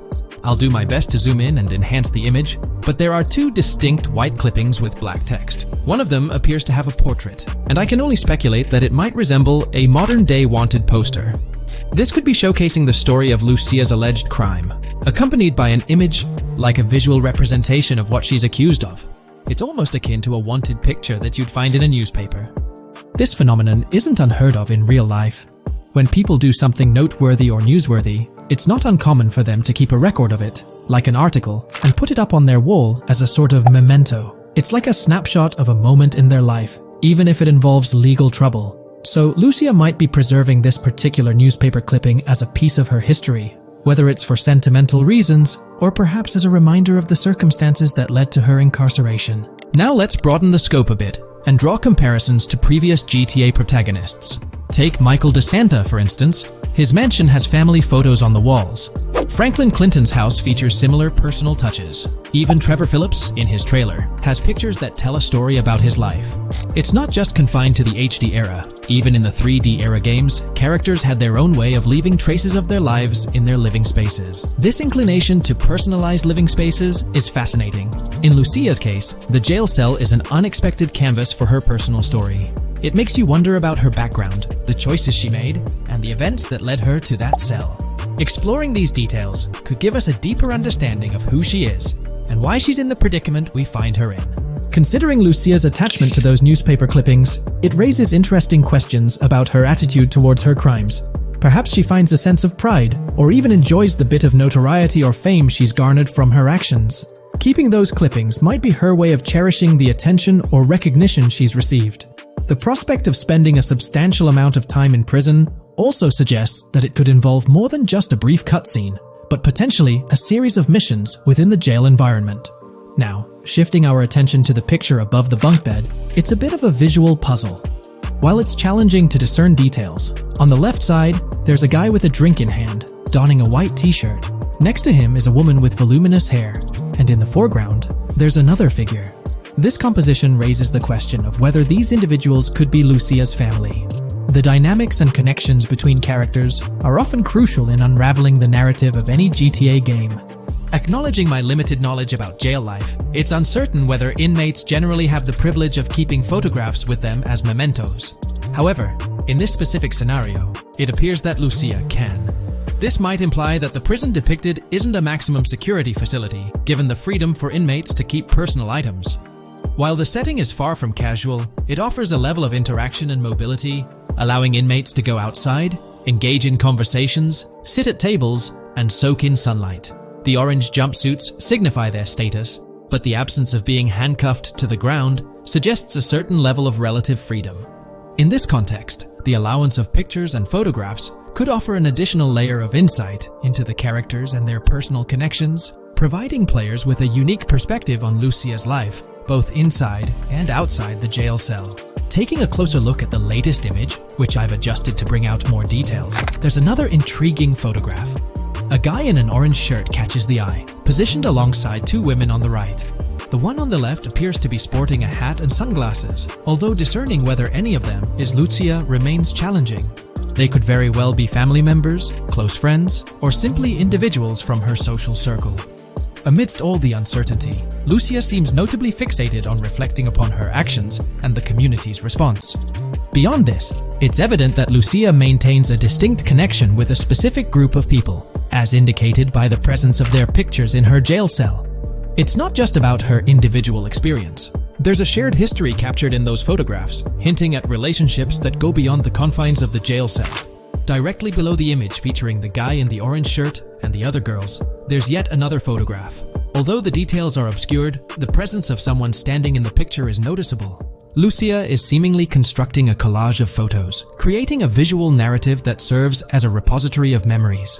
These images might play a crucial role in not only grounding her within the context of her relationships, but also providing a semblance of continuity and connection to the outside world. It's worth mentioning that the footage I'm working with is the highest quality version sourced from YouTube, as Rockstar hasn't officially released it on their Newswire page. Despite being in 4K, the YouTube upload might introduce some compromises in image quality, so there could be nuances in the pictures that we might miss. Once Rockstar throws the official trailer our way, we're likely to get a treasure trove of additional details. But for now, let's roll up our sleeves and dissect the snapshots from Lucia's jail cell. Apart from Jason, there's another player in Lucia's story. Stephanie, the Leonid Department of Corrections representative. Picture a different scene though. Lucia's cell is a far cry from Stephanie's office. In this particular shot, Stephanie's unmistakably holding down the fort in a black dress, center stage on the right. Flip to the left frame, and there she is again, donning a red dress on the right side. Behind her, there's a framed message teasing with "if you miss," but the rest remains a mystery due to some pesky screen glare. Now let's make a full turn and voila, another Stephanie pic in the bottom right corner. This time, the backdrop suggests a domestic scene, perhaps with a partner. She's got on some bluish shades, slightly different from what we catch a glimpse of later. The background paints a more vivid picture, a collection of books, pamphlets, a conspicuous high-visibility vest, and yet another potential newspaper clipping. Whether it's a routine thing or an anomaly, the jury's still out. So, what's the inside scoop on Lucia's backstory gleaned from her jail cell environment? Well, the state of the jail suggests it's seen better days. Peeling bits off the windows hint at a place with some history. That initial shot with the barbed wire strongly implies it's not a newly minted spot. It's got the wear and tear of time etched into its surroundings. As we immerse ourselves in the intricacies of Lucia's life within the jail cell, the narrative unfolds as a captivating tapestry, each element contributing to the rich story. The subtleties, from the cryptic newspaper clippings shedding light on her alleged crimes to the carefully chosen photographs depicting relationships with family and friends, create a vivid and compelling portrait of Lucia's existence, both within and beyond the jail confines. The personal touches within her confined space evoke a rawness that harks back to the legacy of previous GTA protagonists. Lucia's jail cell, unexpectedly, becomes a canvas revealing a story that transcends the conventional GTA narrative.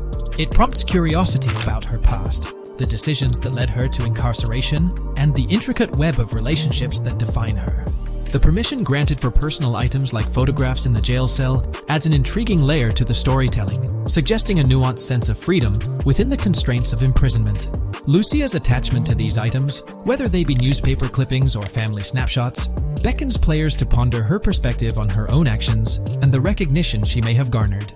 While we eagerly await the official trailer release from Rockstar, it is clear that Lucia's story is woven with complexities and mysteries that leave us yearning for more. The weathered appearance of the jail environment, with peeling bits off the windows and subtle signs of aging, hints at a setting steeped in history, amplifying the anticipation for the unfolding narrative. Thus, with these glimpses into Lucia's world, we find ourselves surrounded by a plethora of unanswered questions. When did she find herself behind bars, and what duration does her stay entail? Your insights are eagerly awaited in the comment section. If this exploration into Lucia's jail cell has piqued your interest, a thumbs up would be much appreciated. Comment down below what you believe caused Lucia to go to jail. And did you spot these hidden Easter eggs in the trailer on your first watch? I'm interested to hear back from you guys. Thank you for watching. If you would like to support our analysis content on GTA 6, make sure to subscribe and leave a like. Looks like YouTube is gearing up to investigate the leaked GTA 6 trailer. We're going to dive into all of that and more in this video. For those who might not remember or didn't catch it, Rockstar had a special plan for unveiling the first official GTA 6 trailer. It started with an announcement from Sam Houser, the president of Rockstar Games. On November 8th, he posted on the Rockstar Games newswire, "A message from Rockstar Games. Next month marks the 25th anniversary of Rockstar Games. Thanks to the incredible support of our players worldwide, we've had the chance to create games we're truly passionate about. Without you, none of this would be possible, and we are so grateful for you joining us on this journey." In 1998, Rockstar Games was founded on the idea that video games could become as essential to culture as any other form of entertainment. We hope that we have made games you love, and that we're part of that evolution. We're very excited to announce that in early December, we'll be releasing the first trailer for the next Grand Theft Auto. We look forward to many more years of sharing these experiences with you all. Thank you, Sam Houser. We knew the GTA 6 trailer was set to drop in early December, but the exact date was a mystery until December 1st. That's when Rockstar Games posted on all their social media accounts announcing that Trailer 1 would be released on Tuesday, December 5th at 9 AM Eastern Time. They also mentioned that the trailer would be available on YouTube. It was set to be a premiere, which for those who don't know, means the whole video is uploaded to YouTube with a countdown clock. This wasn't just Rockstar doing their thing, they had a partnership with YouTube. They even had a custom URL and a special countdown timer for the video. This was definitely a collaboration.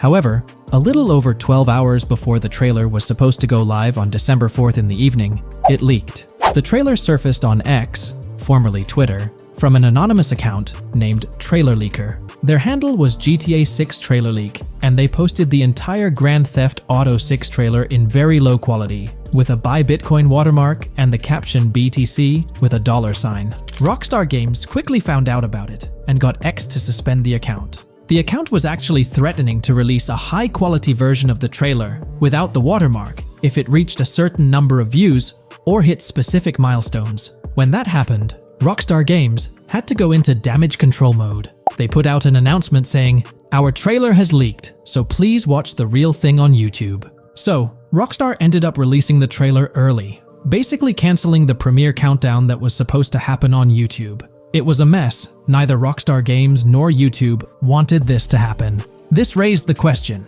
how did this leak occur? Was it a Rockstar Games employee or someone at YouTube? The only people with access to the trailer would be those responsible for Rockstar's YouTube account, and it's unlikely they would leak it. However, YouTube also has access to the trailer. The people behind the scenes at YouTube, high up enough to have access, could see and download the trailer. Naturally, fingers started pointing at YouTube. Now it looks like YouTube has officially responded. According to Tom Henderson over at Insider Gaming, from what I can gather, YouTube has investigated employees breaching their contractual agreements on 2 different occasions in the past 18 months due to employees accessing content on the back end. Following today, which unfortunately had some leaks surrounding Sony's state of play, we can presumably expect a 3rd investigation fairly soon.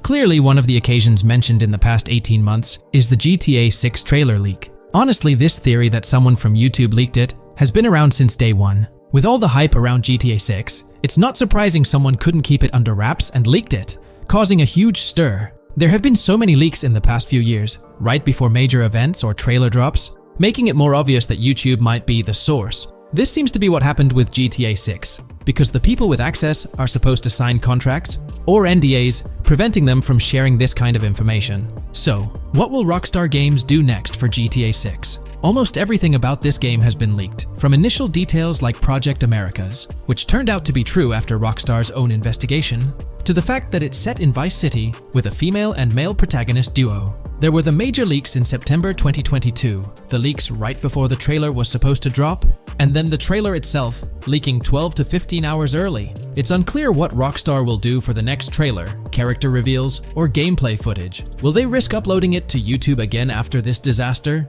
Or will they stick to their newswire, despite insiders and data miners being able to access and share that information? Rockstar is definitely in a tricky situation. At least it's good news that YouTube is trying to crack down on this. They might be doing this because they could face massive lawsuits. The GTA 6 reveal was supposed to be one of the biggest events in video game history, and it was ruined because someone behind the scenes at YouTube likely leaked it. So, the big question is whether Rockstar Games will go back to YouTube. One way they could avoid a similar issue is by not announcing when they're going to upload the next trailer. If I had to guess, YouTube probably won't get another exclusive deal or a premiere. If Rockstar were smart, they'd upload the trailer shortly before the announced drop date and keep it private until then. That seems like the safest route. What do you guys think? How do you think Rockstar will handle future video uploads? Will they stick with YouTube, move to their newswire page, their own Rockstar Games site, or use another method entirely? Let me know your thoughts in the comments below. I'd love to hear your ideas. Today's video will delve into the upcoming changes to the AI systems in Grand Theft Auto 6 by Rockstar. We'll explore a patent that introduces a groundbreaking system unprecedented in gaming, promising a revolutionary shift in how AI operates within games. Additionally, we'll delve into other intricacies concerning AI and non-playable characters in GTA 6, including insights from a job listing at Rockstar's new LA studio, shedding light on NPC dialogue. We'll also examine NPC behaviors in response to their environment and their integration with social media, enhancing immersion and complexity in player interactions. Let's kick off with Rockstar's innovative AI system set to debut in Grand Theft Auto 6. Described by Rockstar as the most significant and immersive evolution of the series, the emphasis on immersion is evident in their patent filings. We'll focus on one particularly intriguing patent, unveiling a new system poised to revolutionize AI in gaming. Considering Rockstar's commitment to delivering the most immersive experience yet, it's evident that NPCs and AI will play pivotal roles. This patent specifically pertains to animations in GTA 6, aptly named System and Method for Virtual Character Locomotion. Back in 2020, Rockstar Games unveiled an innovative system that will debut in GTA 6. Now, the details might sound a bit complex, but essentially, this patent outlines a fresh approach to animating characters and imbuing them with dynamic intelligence. These characters will now possess a kind of virtual brain, allowing them to react to their environment, other NPCs, weather, and even their mood, influencing their animations on the fly. Before this advancement, each character's animation had to be painstakingly recorded in a studio equipped with motion capture technology. This process involved attaching markers to actors' suits and compiling animations into what's called an animation tree. This method was resource-intensive, limiting the variety of animations Rockstar could include in their games. For instance, in GTA 5 and Red Dead Redemption 2, each NPC had its own animation tree, containing all their actions. Animation trees essentially stack animations, blending them together seamlessly and transitioning between them based on player input and in-game conditions. Additionally, motion matching, a feature seen in GTA 5 and RDR2, automatically selects animations based on player actions and the surrounding environment. This results in fluid and lifelike character movements, such as running while shooting, creating a more immersive experience for players. With GTA 6, Rockstar introduces an innovative system designed to optimize resources and streamline animation data. This approach allows for more content within the game while offering a broader array of animations. It shares similarities with motion matching but diverges in its utilization of a new framework. Rather than relying on conventional animation trees, character animations will be predominantly data-driven, adapting dynamically to environmental cues. These animations will be categorized into distinct motion types, representing unique character styles. Each character will possess a designated motion type, enhancing the depth and realism of their movements. As an illustration, let's consider various states such as tired, injured, and normal, each corresponding to a set of animations. Additionally, every character will possess their own blackboard, a virtual representation of their current state and surroundings.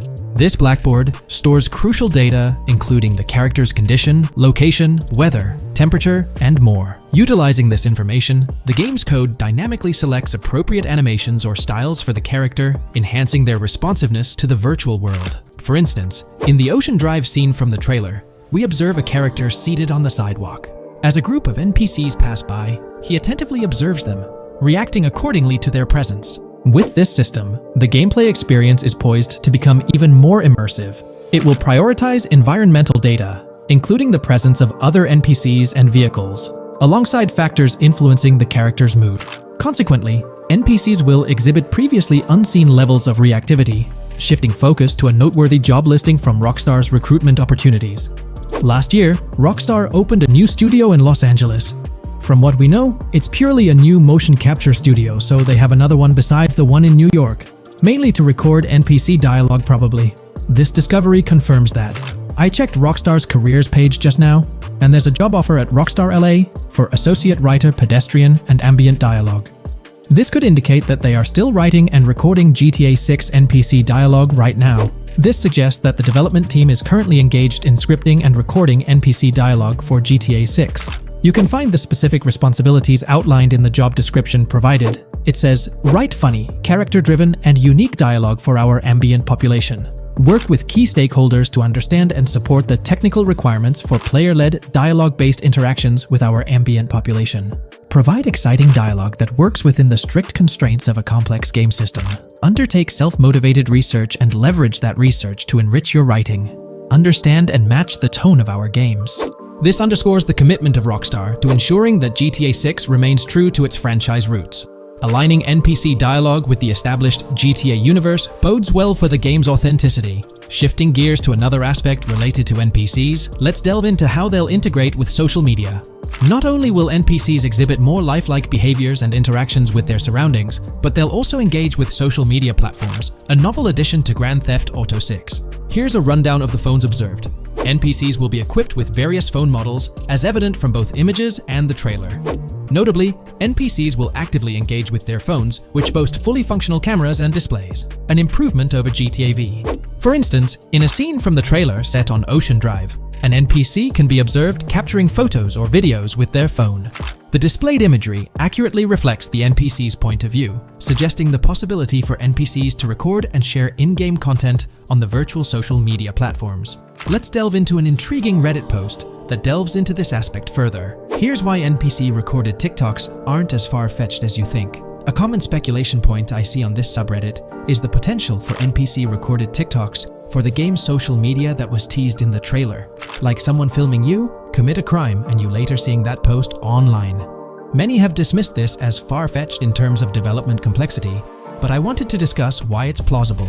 Firstly, I think we've already seen a system that could serve as a base for building a TikTok-like system, the Instant Replay, Rockstar editor from GTA 5. Given this game is more of a sandbox with physics rather than a competitive shooter, where replay systems are typically seen, it's even more impressive to consider this system in GTA 5. It accurately records and replays events just as they happened, with every car, ragdoll, etc., moving just as it did originally in the moment. The tech behind this isn't actually recording like a camera and replaying, it's really just recreating it, which again makes it impressive how much time Rockstar put into it, making it accurate. To me, this feels like what could be used as a base for a system where NPCs record their own videos from their perspective. This next thing is something I could have sworn I remember hearing long ago, but can't seem to find, and was hoping someone on here remembers too. Back before GTA 5's launch, there were details revealed through various interviews, magazines, etc., and I remember hearing or reading something about being able to watch your own crimes on Weasel News on the TV. This obviously didn't end up in the game, but there is a slight remnant of it in GTA Online. Am I the only one who remembers this being mentioned for single player though? Maybe my mind is playing tricks on me. Anyways, this last point is actually from the trailer, at the 0:33 mark. In this scene, we see a lot of NPCs hanging out on a busy street, and one NPC in particular recording on his phone. As we know, Rockstar's trailers are always all in engine, no CGI cinematics, so I think it's worth noting that it looks as if his screen is accurately showing what he's looking at. My screenshot is zoomed in, but if you got Hatmark on the trailer, you can see it matches up to what he's looking up at. Could this be a hint towards said system, or just a nice detail? Rockstar has a reputation for delivering what they showcase in their trailers. often exceeding expectations. Their dedication to enhancing NPC interactions in GTA 6 underscores their commitment to creating a vibrant and authentic game world. I'm curious to hear your thoughts on these developments. Feel free to share your opinions in the comments below.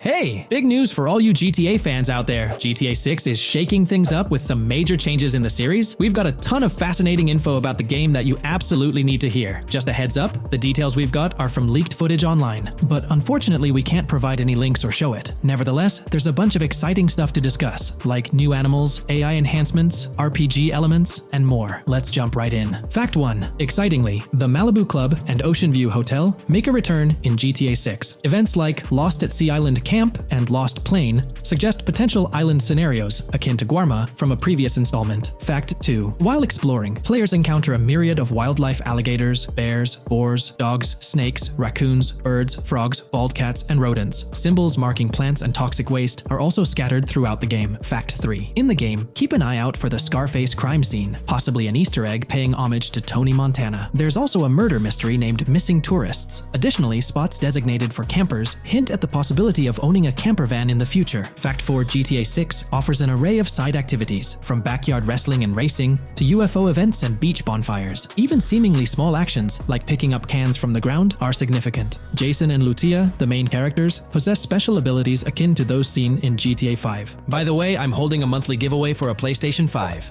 You just need to subscribe and you're entered. Now, back to the video. Fact 5. Jason and Lucia's safe house serves as a motel, a central hub for their activities. The game's world features various street gangs, each with its distinct vibe. Characters exhibit different personalities, including romantic, chaotic, cool, pragmatic, and pragmatic, cool. Fact 6. Gameplay enhancements in GTA 6 introduce the option to use zip ties on NPCs for stealth mechanics, alongside the ability to carry bodies, enriching the depth of stealth elements. Fact 7. The gunplay in GTA 6 mirrors the mechanics seen in Red Dead Redemption 2 and Max Payne 3. It might be worth exploring those games before GTA 6's release if you haven't already. And activities? GTA 6 offers an abundance, from fishing and wild golf to basketball, football, and soccer. There are gyms for training, a yacht club, and even a racetrack. Fact 8. Prepare for a contemporary setting, post GTA 5 events. The game meticulously recreates numerous Miami landmarks, such as a grand tennis court, a bustling football stadium, and a lively amphitheater. The map encompasses an airport and a functional tram system with an airport stop. And that's not all. The Florida Keys and a swampy region named Grass Rivers, reminiscent of the Everglades, are part of the game. Players can navigate swamp boats in this area. Fact 9. GTA 6 boasts a diverse arsenal, from melee options like golf clubs, pool cues, crowbars, and bats to a spectrum of firearms ranging from pistols to snipers and RPGs. The weapon selection is extensive. You can even personalize how your character handles weapons. Additionally, there's an assortment of throwable items like grenades, molotovs, and yes, even golf balls. Fact 10. Get ready for some seriously upgraded NPC interactions. Now, you'll have choices such as threatening, robbing, shooting, or restraining them. Some missions will even involve gesture-based actions, taking a cue from Red Dead Redemption 2. Car damage has been ramped up for realism, and the interior detailing is insanely intricate, complete with functional dashboards. Fact 11. Weapons are undergoing a transformation in GTA 6, drawing inspiration from Red Dead Redemption 2. Instead of a sprawling weapon wheel, you'll have specific slots for small firearms, melee weapons, rifles, and shotguns. No more unlimited weapons, but you can drop and pick them up along the way. Fact 12. During development, there was a glimpse of Arthur Morgan's hat, although its inclusion in the final game remains uncertain. Players now have the option to surrender to the police during a heist, introducing a thrilling twist. Police response time has been revamped to feel more authentic, featuring a timer that varies based on the severity of the crime. Murder gets a quicker response than robbery. GTA 6 caps the maximum wanted level at 5 stars, and a 6-star level seems highly unlikely in the current gameplay. Fact 13. Let's focus on the characters. GTA 6 introduces us to two main protagonists, Jason, portrayed by Brian Zampella, and Lucia, played by Alexandra C. Echevarri, marking the franchise's first playable female character. You can seamlessly switch between them, and they also happen to be a couple, drawing inspiration from the legendary duo Bonnie and Clyde. Fact 14. Clothing in the game behaves in a remarkably realistic manner. You can accessorize with items like sunglasses, watches, wristbands, and hats, each with various wear styles. The attention to detail is impressive, with sweat, dirt, and wrinkles adding to the overall realism. Fact 15. Internally referred to as Project Americas, GTA 6 had a codename during its development. akin to GTA 5, Rush, and Red Dead Redemption 2, Bonnier. Originally, the plan was for a larger map encompassing North and South America, but Rockstar's approach changes scaled it down. Nonetheless, the game promises to deliver a memorable experience with its features and diverse locations. Fact 16. The game incorporates RPG elements like weight and muscle management, highlighted in the Spool Couple Workout Challenge. Leaked footage revealed Jason and Lucia's apartments. For instance, Jason's place includes a bathtub for in-game baths. Fact 17. Rockstar plans to continuously introduce new missions and cities post GTA 6's launch. Whether this expansion is for online or story mode remains unclarified. Expect an enhanced cover system, surpassing what we've seen in other Rockstar games. Fact 18. Don't overlook the Kingston Hotel. It's a bustling spot with pool parties and live music, adding vibrancy to GTA 6's world. Fact 19. A significant enhancement in GTA 6 revolves around NPC behavior. NPCs come in varied sizes and shapes, and their reactions feel incredibly authentic. Wave a gun around and nearby folks might understandably panic. The game also features an intricate injury system, including concussions. Fact 20. Now, let's delve into the stunning visuals and exciting new features. Characters will naturally grow facial hair over time in GTA 6. Moreover, the game world will introduce a social platform called What's Up, resembling a playful version of WhatsApp. Excitingly for fans, spoof versions of social media platforms like Life Invader, Facebook, Bleeder, Twitter, and Snapmatic, Instagram are making a comeback. Fact 21. Let's focus on our main characters, Jason and Lucia, each with their own inventory and a shared one. Your inventory can hold a variety of items like wine, soda, and fruit. Additionally, there's a duffel bag system facilitating easy transportation of supplies and weapons. Fact 22. Rockstar approaches storytelling in GTA 6 with greater caution, avoiding offensive jokes and being considerate about groups that might feel targeted. The narrative unfolds through chapters, akin to Red Dead Redemption 2's structure. Fact 23. Robberies take center stage in GTA 6, spanning from significant heists to smaller scores. There are easy scores like targeting bingo body shops, burnout skirts at Cafe Caraway, clothing stores, food trucks, massage parlors, and more. Moreover, the inclusion of robbing shipping containers elevates the thrill to a whole new level. Fact 24. Gameplay takes a significant leap. For the first time in GTA, players can crouch and go prone, introducing tactical elements. RPG elements also come into play, hinting at hunger mechanics and animal interactions, expanding the game's depth. Fact 25. GTA 6's map officially surpasses the size of GTA 5. This time the spotlight is on Vice City, an area inspired by Miami and its surroundings, offering players a vast and diverse landscape. There's even a lake featured in one of the videos, hinting at a significant part of Florida being included in the game. Fact 26. Hold tight. The jetpack makes its return. Shooting from cars is also part of the thrill, adding an extra layer of excitement. And brace yourself. GTA 6 introduces 18 brand new vehicles to the franchise. Fact 27. In GTA 6, players will encounter various events, including random muggings and NPC-hosted yard sales. There are hints at riding events, which could potentially mean horse riding, possibly involving the Red Dead Redemption 2 team. Fact 28. Police AI has undergone significant improvements compared to the previous game. Instead of blindly rushing in, they exhibit more realistic and intelligent behavior. If you commit a crime and escape in a vehicle, cops will note down the specific vehicle and license plate, making evasion more challenging. Fact 29. Let's delve into the notable emphasis on indoor locations in GTA 6. There's a plethora of diverse interiors to explore. Motels, hotels, restaurants, pawn shops, supermarkets, fast food joints, gun stores, shooting ranges, and the Vice City metro station. Moreover, they've added functional elevators to enhance the immersive experience. Interestingly, there's a risk of players getting banned from stores, adding an intriguing dimension to the gameplay. Fact 30. New Arsenal Alert. The spear gun makes its debut, allowing players to shoot underwater spears at their targets. Moreover, there's an array of gear at your disposal, such as binoculars, cut-off tools, flashlights, immobilizer bypasses, slim jims, USB drives, tasers, zip ties, and auto dialers.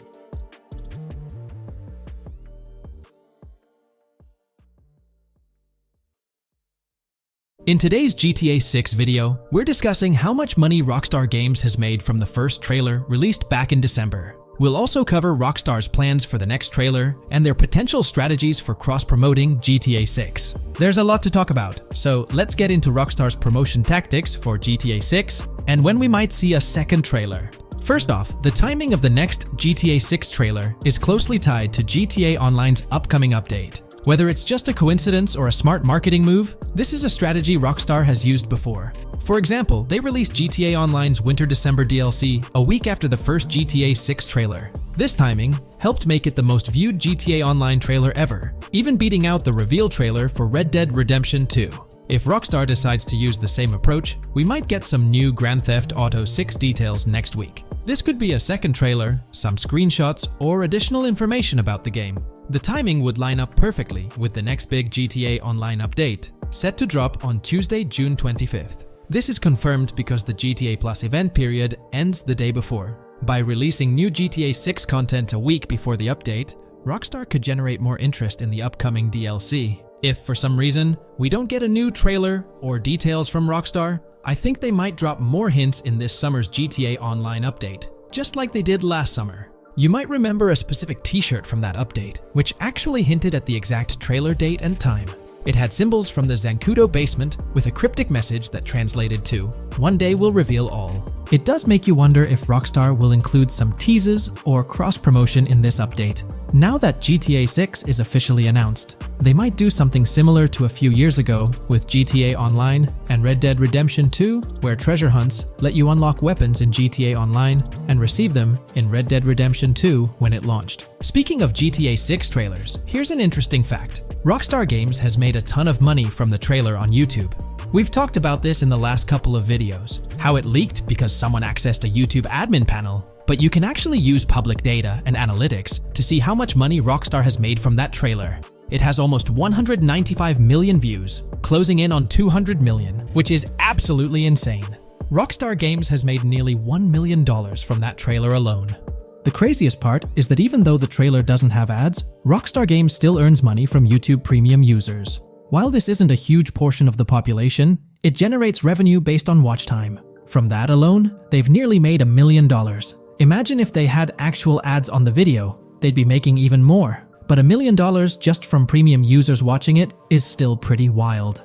In the grand scheme, it's a small amount for Rockstar and just a drop in the bucket compared to how much they'll make when GTA 6 actually releases. Still, it's an impressive stat for a trailer that Strauss Zelnick says has repeatedly broken the internet. All this excitement around GTA 6 is also boosting their parent company, Take-Two Interactive, with a substantial jump in stock price. According to Investing.com, an article published a few days ago states, "The hotly anticipated release of the latest installment of Take-Two Interactive's mega-popular Grand Theft Auto franchise should fuel a substantial uptick in bookings and profitability at the video game maker," according to a JP Morgan analyst's note to clients. The analyst added that the gaming sector is increasingly focused on maximizing the success of proven titles, saying, "Consumer engagement and publisher resources have consolidated around the largest gaming franchises." They believe this trend favors the biggest players in the industry, with the biggest hits likely to get bigger and mid-tier games likely to struggle as competition costs increase. For this reason, investor expectations for GTA 6 are high, given the success of prior releases like GTA 5 and Red Dead Redemption 2. Analysts anticipate that GTA 6 will drive a significant increase in bookings and profitability for Take-Two and potentially boost its valuation.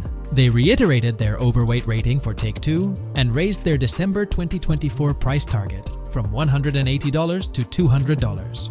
All this is great news for the gaming industry. Confidence in Grand Theft Auto 6 and Take-Two Interactive is growing, both among industry insiders and on Wall Street. It's just positive news all around. On another note, I initially thought GTA 6 would dominate the scene in 2025, causing other developers and publishers to steer clear, but that's not the case.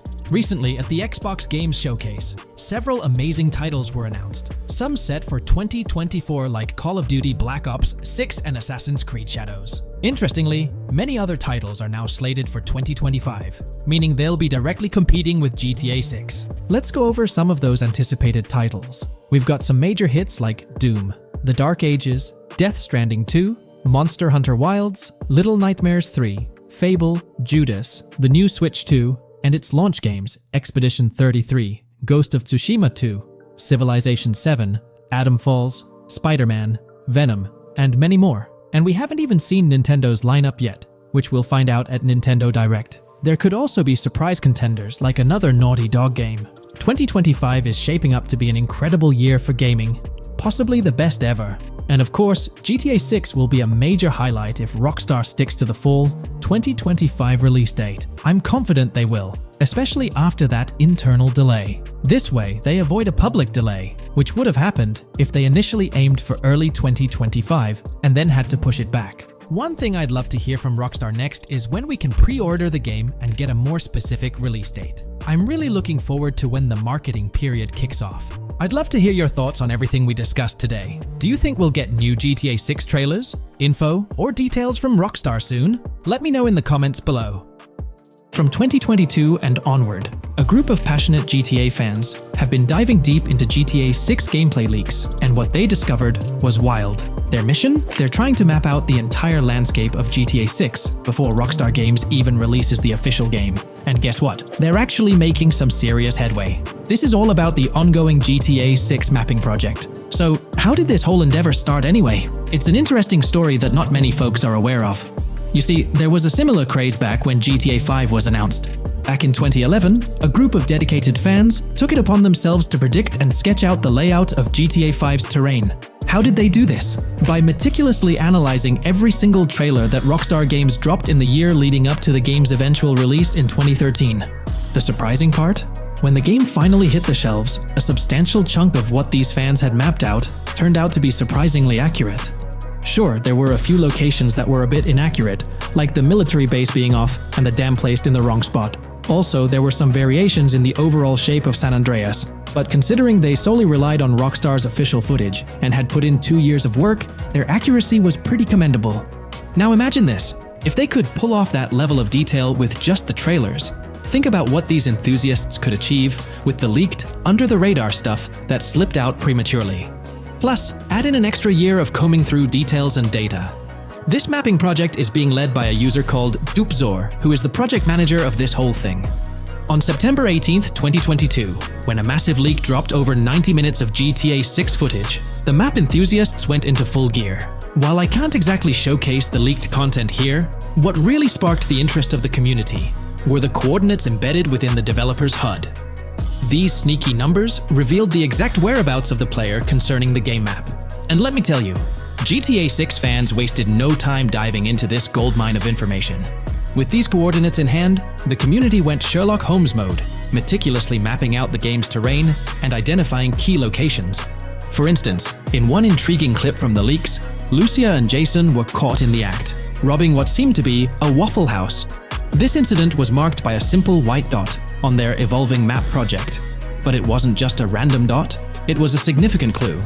By cross-referencing the coordinates provided in this clip with other glimpses from the leaked footage, they managed to calculate the spatial relationships between different spots showcased in the leaks. This detective work allowed them to gauge distances and plot out the relative positioning of these places within the game world. However, it didn't stop there. The community didn't solely rely on leaked footage. They combined their detective skills with the official trailer and, using a blend of educated guesses and hard data, endeavored to include every conceivable road, building, and landmark featured in the GTA 6 map. The goal? To create a comprehensive and accurate representation of the game's virtual world based on all available tidbits of information.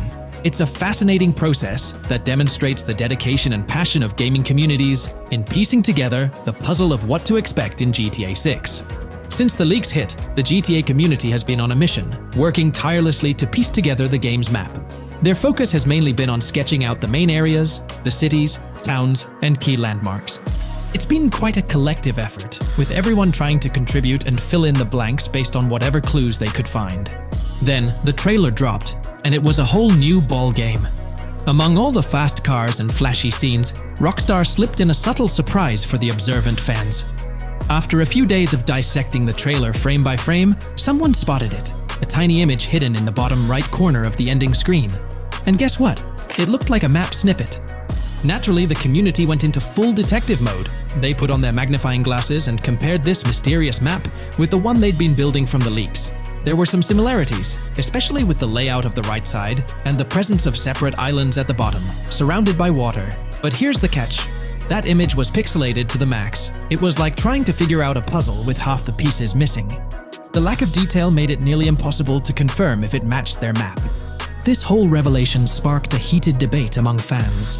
Some folks started wondering if Rockstar deliberately threw this low-res map nugget to mess with their heads. Could it be that Rockstar is messing with the community, leading the GTA 6 mapping project into the wrong path? It's pretty odd for Rockstar to include this map, as it was deliberately placed. When it comes to safeguarding the details of their upcoming games, Rockstar is notoriously tight-lipped. So, when those leaks dropped in 2022, it really threw a spanner in the works for the company. It's kind of a déjà vu situation, considering a similar thing happened back when GTA 5 was in the spotlight. I can't help but wonder if Rockstar did this deliberately, as a deliberate move to shake things up and keep everyone guessing. But then again, we, the GTA fans, are pretty good at concocting theories out of thin air. Now, about that mysterious, highly detailed artwork nestled in the official wallpaper, that's what's really piqued my interest. It's like this odd piece that stands out from the rest, making me think it wasn't just randomly thrown in there. There's gotta be some intention behind it, right? The big question swirling around is whether it's a sly misdirection or a subtle clue for the savvy gamers. But honestly, we won't get any answers until the game hits the shelves, or maybe, if we're lucky, after another sneak peek in a new trailer. The GTA 6 mapping community dove headfirst into dissecting this artwork, but truth be told, there wasn't much to work with. So, they've been sticking to the stuff they can actually confirm. Oh, and those maps floating around, especially the ones from IGN and PC Gamer, they're more like creative interpretations. Think of them as speculative mock-ups cooked up by the mapping community based on their hunches and educated guesses. There's a whole lot of imagination at play there, but none of it has received the official stamp of confirmation. The GTA 6 mapping project might not be dropping any bombshells about unknown locations in the game, especially considering how the gameplay leaks already spilled quite a bit on what's in store. Now, the heart of this community effort lies in the finer details. They're all about pinning down the exact spots where these landmarks and locations are going to be placed within the game's vast world. However, let's be real here. They've barely scratched the surface, covering roughly just 10% of the entire map. Still, kudos to them for the tremendous effort and progress they've managed to make with what they have. What's confirmed though is that this map in GTA 6 is going to be an absolute beast, nearly double the size of the already sprawling map in GTA 5. They've made strides, particularly in fleshing out the Miami Beach region seen in the trailer, those gorgeous Venetian islands from the breathtaking aerial shot, and even narrowing down the location of Lucia's incarceration in the game. Looking ahead, this ongoing commitment over the coming years will gradually unveil more insights into what we can anticipate from the GTA 6 map. The anticipation is real, and it's fascinating to witness how this mapping endeavor will continue to shape our expectations for GTA 6. Looking at the timeline, it's pretty clear that both the completion of the project and the release of GTA 6 are still a considerable number of years down the road. But let me tell you, the dedication and hard work displayed by this community are nothing short of remarkable. Honestly, they deserve way more recognition for what they're doing. If you're keen on staying updated with the latest progress, or even lending a hand to this endeavor, I strongly recommend hopping onto the GTA 6 mapping community Discord. You'll find the link in the description below. These individuals have a monumental task ahead of them. But you know what? It's an incredibly intriguing project. Back in the days before GTA 5, I didn't even know something like this was happening behind the scenes. But now, as we patiently wait for 2025, every snippet of information or rumor about GTA 6 gets me all excited. And out of everything related to the game, I find the mapping community's tireless efforts the most captivating and commendable. A massive thank you to every single person contributing their time and effort to this project. I genuinely cannot wait to witness the final result of all their hard work. Today, we're delving into the realm of GTA 6 Online, the upcoming multiplayer aspect of Rockstar Games' Grand Theft Auto 6. We'll dissect all the insights gathered from leaks back in 2022, alongside an intriguing anti-cheat patent filed by Rockstar's parent company, Take-Two Interactive. This patent offers a glimpse into how the forthcoming online experience aims to ensure a safer environment compared to the current GTA Online. Furthermore, we'll explore a novel method Rockstar plans to implement in GTA 6 for managing online sessions. This innovation promises to infuse the expansive world of GTA 6 with a livelier atmosphere, enriching the player's immersion in its intricacies. Undoubtedly, GTA Online stands as a titan in the realm of multiplayer gaming. Its enduring popularity has significantly contributed to the ongoing success of GTA 5 over the past 11 years. This success owes much to Rockstar's astute strategy, crafting a robust core game with GTA 5, and then supplementing it with regular content updates for the online segment. By continually introducing new weapons, vehicles, and attire, Rockstar keeps players engaged and motivated to accumulate in-game currency. As we eagerly anticipate the official unveiling of GTA 6, players are hopeful that it will address prevalent issues plaguing the current iteration. Chief among these concerns is the rampant presence of modders and cheaters, whose actions not only disrupt gameplay, but also pose security risks by unlawfully accessing personal data. To tackle this issue, Rockstar has devised a fresh approach set to debut in GTA 6. This method aims to bolster the game's security measures. The patent responsible for this enhancement is titled Method and Apparatus for Preventing Cheating in a Video Game Environment by Providing Obfuscated Game Variables. Filed by Take-Two Interactive, Rockstar's parent company, in 2019, this patent outlines a system and method aimed at curbing cheating within video game environments. By disguising game variables in memory, the patent seeks to thwart attempts by players to monitor and manipulate values such as health, ammunition, and in-game currency for unfair advantages. Traditionally, developers combat such exploits by encrypting, coding, or obfuscating the location of these values, alongside implementing integrity checks to detect unauthorized modifications. However, these methods have drawbacks, as they often impact game performance and inadvertently expose variable locations to savvy attackers. Rockstar's innovation lies in masking the whereabouts of these variables, offering a more robust defense against cheating in GTA 6's online. I won't delve into the technical intricacies, but essentially, Rockstar employs a clever and seemingly straightforward technique to conceal these values. This makes it considerably tougher for attackers to pinpoint their locations. While the concept of masking values may seem straightforward, its effectiveness in bolstering stability and enhancing security for the future online segment is paramount. Moving forward, let's turn our attention to the next patent, titled System and Method for Session Management in a Multiplayer Network Gaming Environment. Filed by T2 Interactive in 2021, this patent addresses disclosed are systems and methods for session management. The disclosed system allows for seamless merging and splitting of network sessions in a multiplayer network gaming environment. Seamless session management allows dynamic movement of players in a virtual world during gameplay without unnecessary loading and/or stalling. As the players in the virtual world move around, the management of active game sessions can be improved to affect a more realistic perceived population.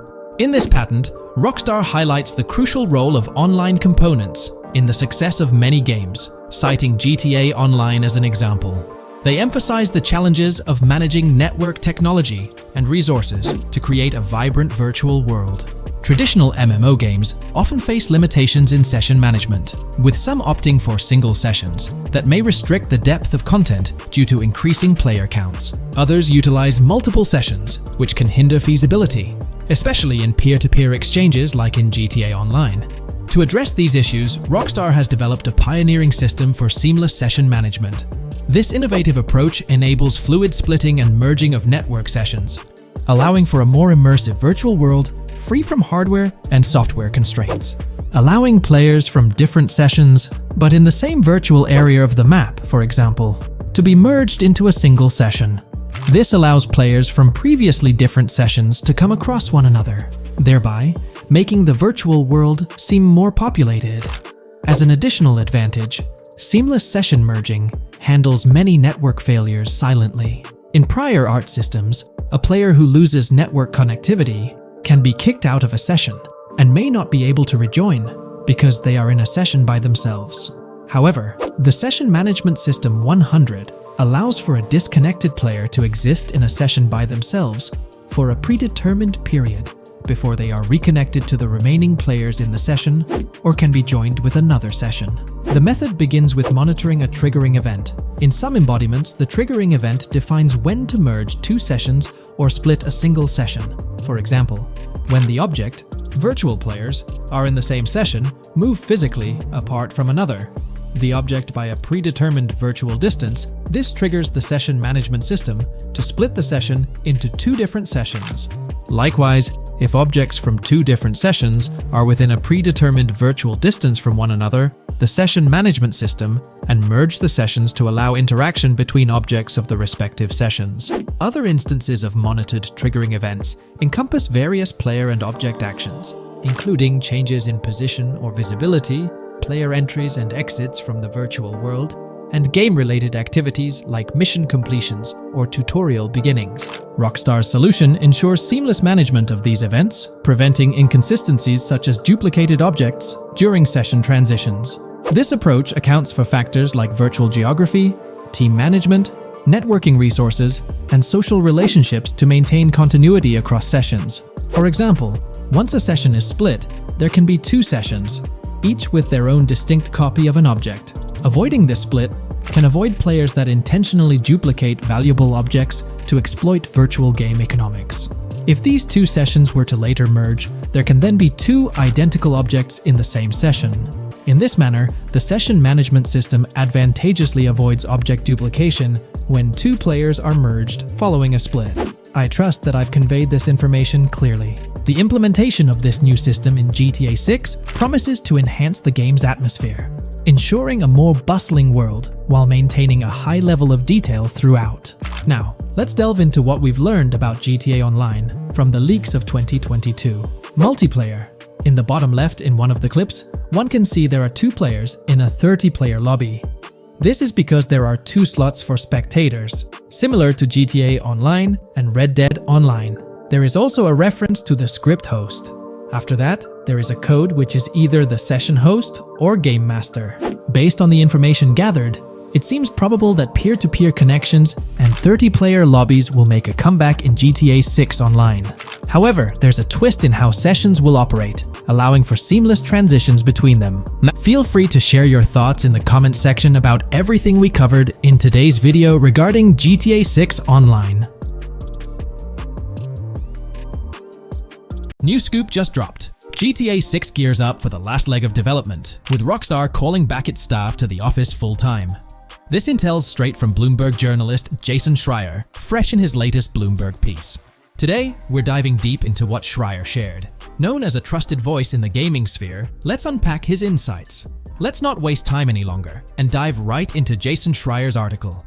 Grand Theft automaker Rockstar Games asks workers to return to office 5 days a week. Rockstar Games, a division of Take-Two Interactive Software, will ask employees to return to the office 5 days a week beginning in April, as the video game maker enters the final stages of development on its next game, the hotly anticipated Grand Theft Auto 6. In an email to staff on Wednesday, reviewed by Bloomberg, Rockstar head of publishing Jen Kolber said the decision was made for productivity and security reasons. The company has faced several security breaches, including a massive dump of early footage from the new Grand Theft Auto and an early trailer that leaked in December. Kolber wrote that the company also found tangible benefits from in-person work. Making these changes now puts us in the best position to deliver the next Grand Theft Auto at the level of quality and polish we know it requires, along with a publishing roadmap that matches the scale and ambition of the game, she wrote. Return-to-office mandates have been a hot topic across various industries since the pandemic forced myriad employees to work from home. More recently, many employers have asked staff to return to the office for 2 or 3 days a week. A study last month found that remote work did not have an impact on productivity. The issue has been particularly controversial among video game workers, thanks to the volatility of the industry and its lack of a centralized workforce. Many of 2023's biggest video game hits, such as Marvel's Spider-Man 2 from Insomniac Games, were developed remotely. Rockstar's in the final stretch of developing Grand Theft Auto 6, hinting at a possible early 2025 launch. With this, we might anticipate the release of a second trailer, along with screenshots and more teasers in the coming months. While fans rejoice, this could mean extra pressure for Rockstar Games staff. Stay tuned here for updates as Rockstar unveils more details about GTA 6. Are you geared up for the official start of GTA 6 marketing? Drop your thoughts below. If you haven't been following the latest news on GTA 6 over the past year, you might be surprised by how much information has emerged. Here's a comprehensive update on everything we currently know about GTA 6. We have details about a wide array of items and tools featured in GTA 6. These include the auto dialer, binoculars, immobilizer bypass, cutoff tool, painkillers, pool cue, trauma kits, golf driver, food and drink, golf putter, USB drive, golf iron, crowbar, golf wedge, torch, jammer, duffel bag for looting, cigarettes, and a loot backpack.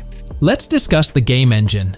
Developers have made significant enhancements to the Euphoria physics engine, improving ragdoll physics and overall game mechanics compared to GTA 5. Now let's discuss the multiplayer aspect.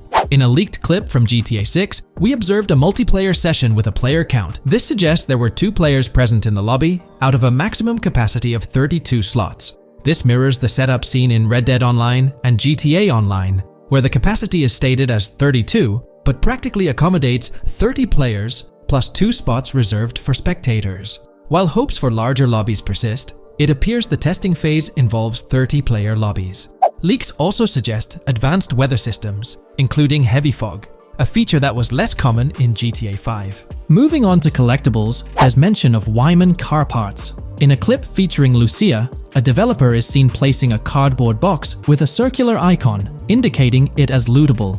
Debug text on this box identifies it as collectibles car parts, and Wyman car parts boxed generic used, suggesting players can collect car parts, possibly tied to a character named Wyman who shares a passion for classic cars with Jason. Regarding collectible hats, there's footage of Jason in an apartment where a developer interacts with a hat labeled as an ambient collectible hat. According to debug text, this hints at the inclusion of clothing items as ambient collectibles within the game. Additionally, a comprehensive list of all brands featured in the game is provided. While some brands may be integral to the story, many are included for realism and immersion. The list is displayed on screen for viewers to pause and inspect at their leisure. Similar to Red Dead Redemption 2, the weapon wheel in GTA 6 will be divided into 3 sections: weapons, equipment, and gear. Notably, players can dual-wield different weapons and access a quick item inventory displayed in the bottom left corner of the screen. While leaked recreations of the weapon wheels provide a glimpse, it's expected that the final version may evolve during the game's development. In a video snippet, an NPC is observed shooting at Jason, triggering a health tip to appear on the left side of the screen when Jason's health decreases. Additionally, the game will feature lighting and skybox systems, similar to those in Red Dead Redemption 2. Promising improvements such as volumetric clouds and better lighting effects. Speaking of criminal activities, noteworthy events include the Hank's Waffles heist, where Jason and Lucia pull off a daring robbery. Other clips suggest Jason possesses an ability to perceive through walls. Additionally, there are events focused on searching vehicle trunks, which may yield valuable items or nothing at all. Lastly, delivery and pickup warehouse events are mentioned for Port Gellhorn, though specific details are still unclear. When it comes to accessible buildings, GTA 6 offers a wide range, including the Malibu Club, a pawn shop, Jack of Hearts Club, supermarkets, bars, restaurants, apartments, and laundromats, all enriching the immersive experience. Players will also have the ability to command the other character during a robbery. In leaked footage, a prompt advises players to either check in with Jason or hold for more options, indicating the potential to issue commands to your partner during a heist. This feature aims to streamline gameplay, enabling effective control of both characters simultaneously. Unlocking doors and gates is also demonstrated, as shown in a video featuring Jason in the San Forsan area. Debug text indicates locked door panels, suggesting the necessity to unlock specific entry points. In addition, a new police system called Time Until Cops Dispatch has been implemented. Now, when you commit a crime, the police won't immediately arrive. Instead, you'll have a brief window to evade capture before law enforcement begins to converge on your location. Security cameras play a role in surveillance, but their function differs from GTA Online. Instead of instant detection, there's a detection meter similar to games like Payday 2 or 3. As the meter fills up, you must break line of sight within a certain time frame to avoid detection. Players also have the ability to restrain NPCs using zip ties, as seen in leaked footage. This feature enhances the realism of robberies, offering greater control over the situation. Additionally, players can loot vehicles, as briefly shown in the Hank's Waffles video. A button prompt to examine SUV suggests the ability to inspect random vehicles and potentially steal valuables from them. A while back, a significant leak revealed a plethora of potential world encounters, random events that occur as you navigate the game world. I've displayed these on your screen, and while I won't go through each one, you'll notice they're quite fascinating. From parking disputes to donut burnouts, protests, and even someone getting a concussion, these events add depth and realism to the world of Vice City. It's exciting to imagine strolling through such a dynamic environment where something is always happening. Take a moment to review them if you like. They're quite impressive. Moving forward, the community has endeavored to construct a map of GTA 6 based on coordinates and locations gleaned from leaks. This preliminary map outlines Vice City situated at the bottom right. The top section of the map remains somewhat enigmatic for now. Nonetheless, this initial map looks incredibly promising, and the excitement for exploring its intricacies is palpable. For the setting, we know about 3 different gangs in Vice City: San for San, a Haitian gang, the Guardia Brothers, and the far-right militia. These details create an exciting anticipation for what to expect in GTA 6. Now, let's delve into the variety of confirmed wildlife in the game. Players can expect encounters with snakes, seagulls, skunks, raccoons, alligators, wading birds, squirrels, southern leopard frogs, crayfish, lizards, skunk apes, pigeons, opossums, and even whales. While these are the animals confirmed so far, we anticipate discovering more upon the game's release. These are the species we're aware of at present. Fences in GTA 6 are not just physical barriers to jump over or drive through. They are individuals involved in illegal transactions within the game. Acting as middlemen, these characters buy illegal items from players to resell them to others. Now, let's explore the AI witness system and police recognition feature, which are notably significant. In the Hank's Waffles robbery video, beneath the wanted level stars, there's a mention of full description, suggesting that witnesses can provide detailed information about you. This implies that once identified, the police will recognize you. When Lucia enters a police vehicle, there's initially no vehicle description, but this quickly changes to a full vehicle description. This indicates that law enforcement will possess detailed information about your vehicle. Moreover, the text warns that any vehicle seen entering will be noted by the authorities. This suggests that even after losing a wanted level, if spotted again in the same vehicle, the police will pursue and apprehend you. During the robbery scene, Jason attempts to prevent customers with yellow icons above their heads from calling the cops or fleeing. Additionally, a female NPC inside the diner exhibits similar behavior, with her icon flickering as Lucia leaves, turning red when surrounded by cops, and then fleeing upon spotting Lucia. These advanced NPC systems indicate a more sophisticated interaction model. Regarding item sharing, Jason and Lucia appear to be able to share items between them. For instance, in one clip, Jason steals items from containers, keeping some for himself while sharing others. Regarding sound design, it's no surprise that GTA 6 will feature more realistic soundscapes. Weapon sounds are crisper and more authentic, with increased volume for a more immersive experience. The impact of bodies hitting the floor will have a deeper thud, creating a more visceral effect. Police sirens will reverberate off buildings and environmental elements more realistically, while the sound of items will vary depending on the surroundings. For instance, if you're in a shipping container, sounds will echo more, adding depth to the auditory experience. Overall, these sound enhancements aim to emulate real-life scenarios more accurately, contributing to the game's realism. Moving on, we have an extensive list of every confirmed vehicle slated to appear in GTA 6, sourced from both the game files and leaks. I covered these in detail in a previous video, so I won't repeat them here. However, I've provided them on your screen for your reference. If you're interested in exploring the full list yourself, you can find them on page 30 of the document. The game features improved vehicle damage and handling, as seen in clips where crashes result in realistic effects, like splitting front fenders and bending car hoods. Furthermore, car interiors now include a functional GPS and waypoint system, enhancing immersion, especially in first-person driving. Players also have the option to enter a car from the passenger seat, adding a touch of realism to gameplay. These details highlight GTA 6's commitment to intricate design elements, evident in its meticulous attention to detail throughout the game.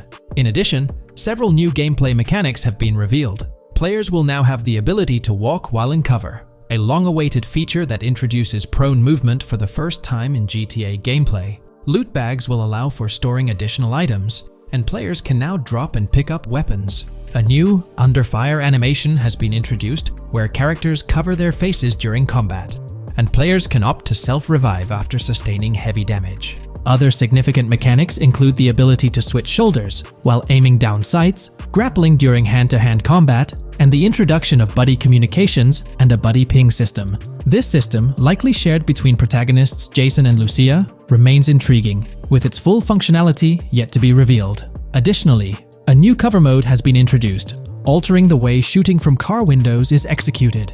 Characters will now fully lean out of windows, enabling full 360-degree shooting. Furthermore, a new ability system has been introduced, potentially exclusive to Jason, allowing for a form of wall perception. Whether Lucia will possess this ability remains uncertain. Players can also interact with a greater variety of objects and NPCs, engaging in actions such as carrying bodies, committing robberies, issuing threats, and conversing during criminal activities. Moreover, the ability to pick up additional items, such as beer bottles and cans, enhances the overall gameplay experience. Let's explore some of the exciting new gameplay systems.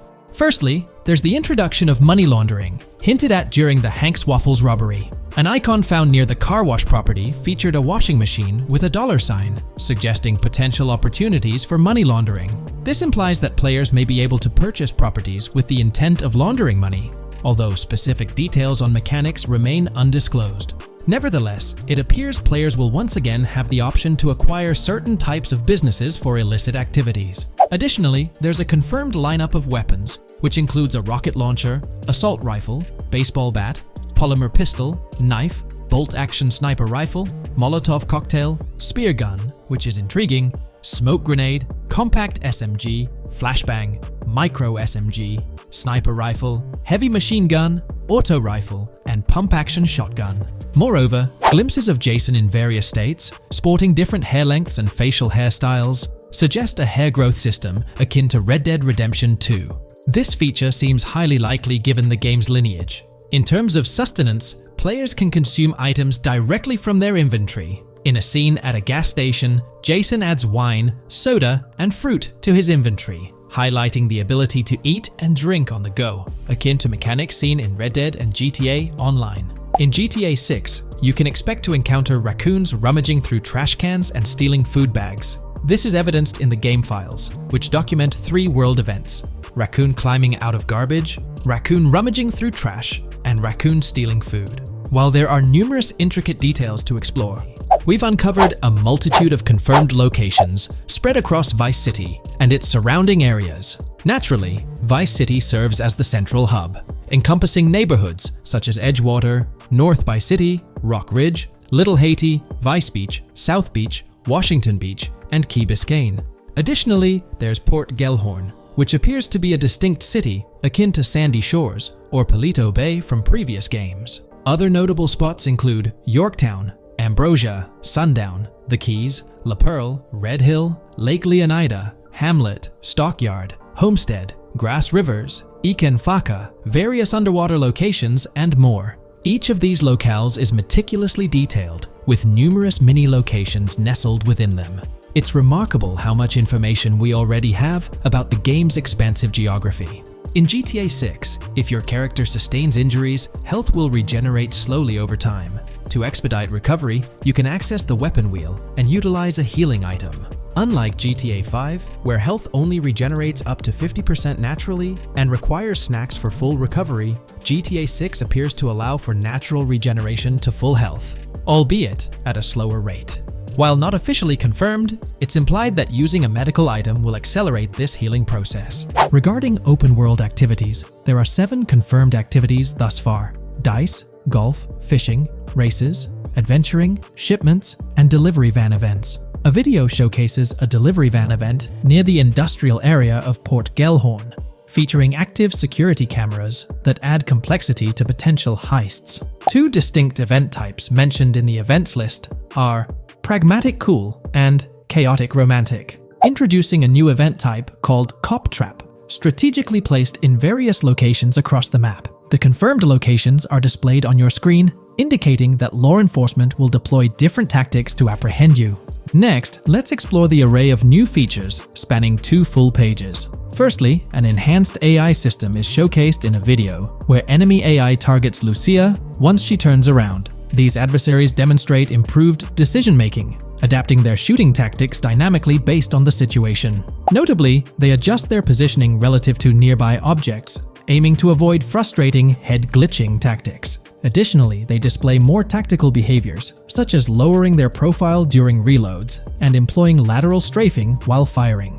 NPC behavior has also undergone enhancements, with AI groups no longer wandering individually, but moving in clusters, reminiscent of the dynamics seen in Red Dead Redemption 2. This is evident in a video where Lucia encounters a group of tourists engaged in conversation as they pass by. This enriches pedestrian interactions beyond the independent roaming seen in GTA 5, now featuring diverse groups and even couples strolling together, enhancing the game's realism. A new gameplay feature allows players to surrender to the police during a robbery, introducing an intriguing dynamic with consequences yet to be fully revealed. Additionally, players can purchase gumballs from vending machines, potentially serving as a health boost, although specific effects remain speculative. Similar to GTA 5, your character's attire will accumulate dirt over time, adding a layer of realism. Hacking will also be a significant element, with Lucia seen carrying various hacking tools, though it's unclear if Jason will have access to these tools as well. Previous leaks suggested Lucia's role as the designated hacker, but further details will emerge in due course. Expect an enhanced car hijacking system in GTA 6. For example, the inclusion of an immobilizer bypass suggests that stealing luxury cars will be more challenging. Additionally, a tool called a Slim Jim will be used to unlock older vehicles, adding complexity to car theft. Moreover, events such as Steal Car in Progress and Steal Car Fail indicate potential complications during vehicle theft. Events like Carjacking Cat and Carjacking Advanced AI suggest further intricacies in vehicle-related activities. Finally, the document concludes with approximately 20 pages detailing locations found in leaks that correspond to real-world locales in Miami. This inclusion underscores the meticulous efforts put into crafting a rich and immersive game world. GTA 6 has been announced, and it's caused a whole bunch of rumors to swirl around. We've got a list of stuff that's actually confirmed for the game, so let's dive in. Now, the game isn't coming out anytime soon. Rockstar Games is still working hard on it, but thanks to some leaks, we've got some inside info on what to expect. We're talking vehicles, game physics, and the main characters, Lucia and Jason. Plus, we've got details on the map, the huge open world, activities, and all the weapons you can play with. There's also a bunch of cool stuff going on with NPC AI, RPG elements, and some new gameplay features. People are pretty hyped about all this, and they're chatting up a storm about what GTA 6 is going to be like. Now let's check out the vehicles in the game. The GTA forums did a solid job gathering this info, so shout out to them. So we've got confirmed vehicles like the Blista Compact, Ocelot Locust, and something that looks like a 90s Buick Skylark. By the way, I'm holding a monthly giveaway for a PlayStation 5. You just need to subscribe and you're entered. Now, back to the video.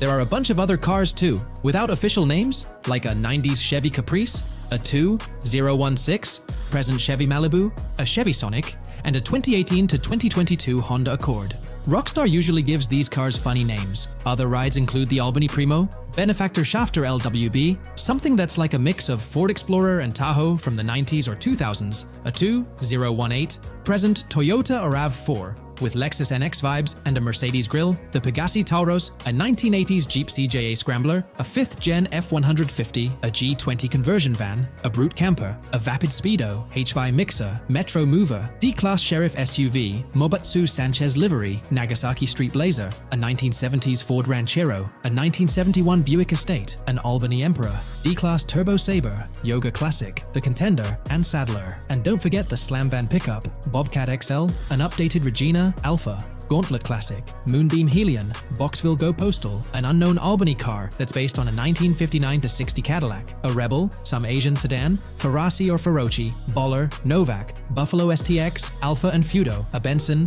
NF 890, Buffalo with no sports bumper, and the Stanier and Landstalker. With all these vehicles, GTA 6 is going to be quite the ride. Now let's talk about some gameplay clips making the rounds on social media. They give us a sneak peek at missions and what Rockstar is up to. One clip shows Lucia, our main character, trying to rob a place called Hank's Waffles, a diner. In this early test, the non-player characters look kinda generic and are jokingly called dummies in the game. The NPCs react to Lucia's aggressive moves, and their animations show they're pretty freaked out, kind of like what we saw in Red Dead Redemption 2. During the robbery, Lucia can aim her gun at a hostage, giving you the choice to rob or have a face-off. Taking a hostage adds some spice to the crime. Jason, the other protagonist, is there too, and you can interact with both both characters during the heist. Jason pushes Lucia to hurry up and make a clean getaway, hinting at a Bonnie and Clyde-style partnership, which lines up with earlier leaks about the game's story. People are even saying that Lucia and Jason look like Eva Mendes and Ryan Gosling from the Place Beyond the Pines movie, but we're not sure if the game's story will follow a similar path. Lucia and Jason look like they're in their late 20s. You can switch between them in the game using the controller's D-pad. When the cops show up, Lucia can threaten another hostage, and it leads to a face-off with the police outside. The outdoor area looks like it's inspired by northern Florida with all the greenery. While trying to escape, Lucia and Jason rack up 2 wanted stars, but instead of a shootout, they skillfully maneuver through parked cars and hijack a police cruiser. You can tell it's an early part of the game from the tutorial-like prompts, including one about the police getting smarter and remembering cars involved in crimes. The clip ends with Lucia driving off in the stolen police car, and Jason assures her they can shake the cops. But their getaway ends with an accidental crash at an old car wash. In the next mission, Jason and Lucia hit up a strip club called Jack of Hearts and run into Dre, who's chatting with another lady. Dre talks about his music dreams and hints at someone named Boopy. During this chat, we get messages from 2 new contacts, Billy and RB Shaw, through a WhatsApp parody. The early footage shows a minimap that looks like the one in GTA 5, with icons that probably stand for missions from characters labeled WM and YJ. As they head up to the VIP second floor, Dre has a run-in with DJ Tip, who's upset about waiting for drinks. Dre steps in, but it's clear that Tip isn't the most popular guy. Dre moves on, and that's where the clip ends. Just remember, this is early development footage, and things might change as the game gets closer to release. Another leak spills the beans on more than 500 world events, encounters, and Easter eggs you'll come across while playing. There's too much to cover, but I'll mention a few interesting ones. You'll find stuff like missing tourists, yard sales with new clothes, an event that's a bit like the insurance fraud thing in Saints Row, a voice in the storm drain that might remind you of Pennywise, a Bonnie and Clyde mystery that spans different places, and a workout challenge that suggests fitness activities are back. Players can also stumble upon an island camp, DUI tests, UFO sightings, an animal house, a swamp safari, and even the possibility of playing some crazy golf. There's a hint that the basketball court might be back too.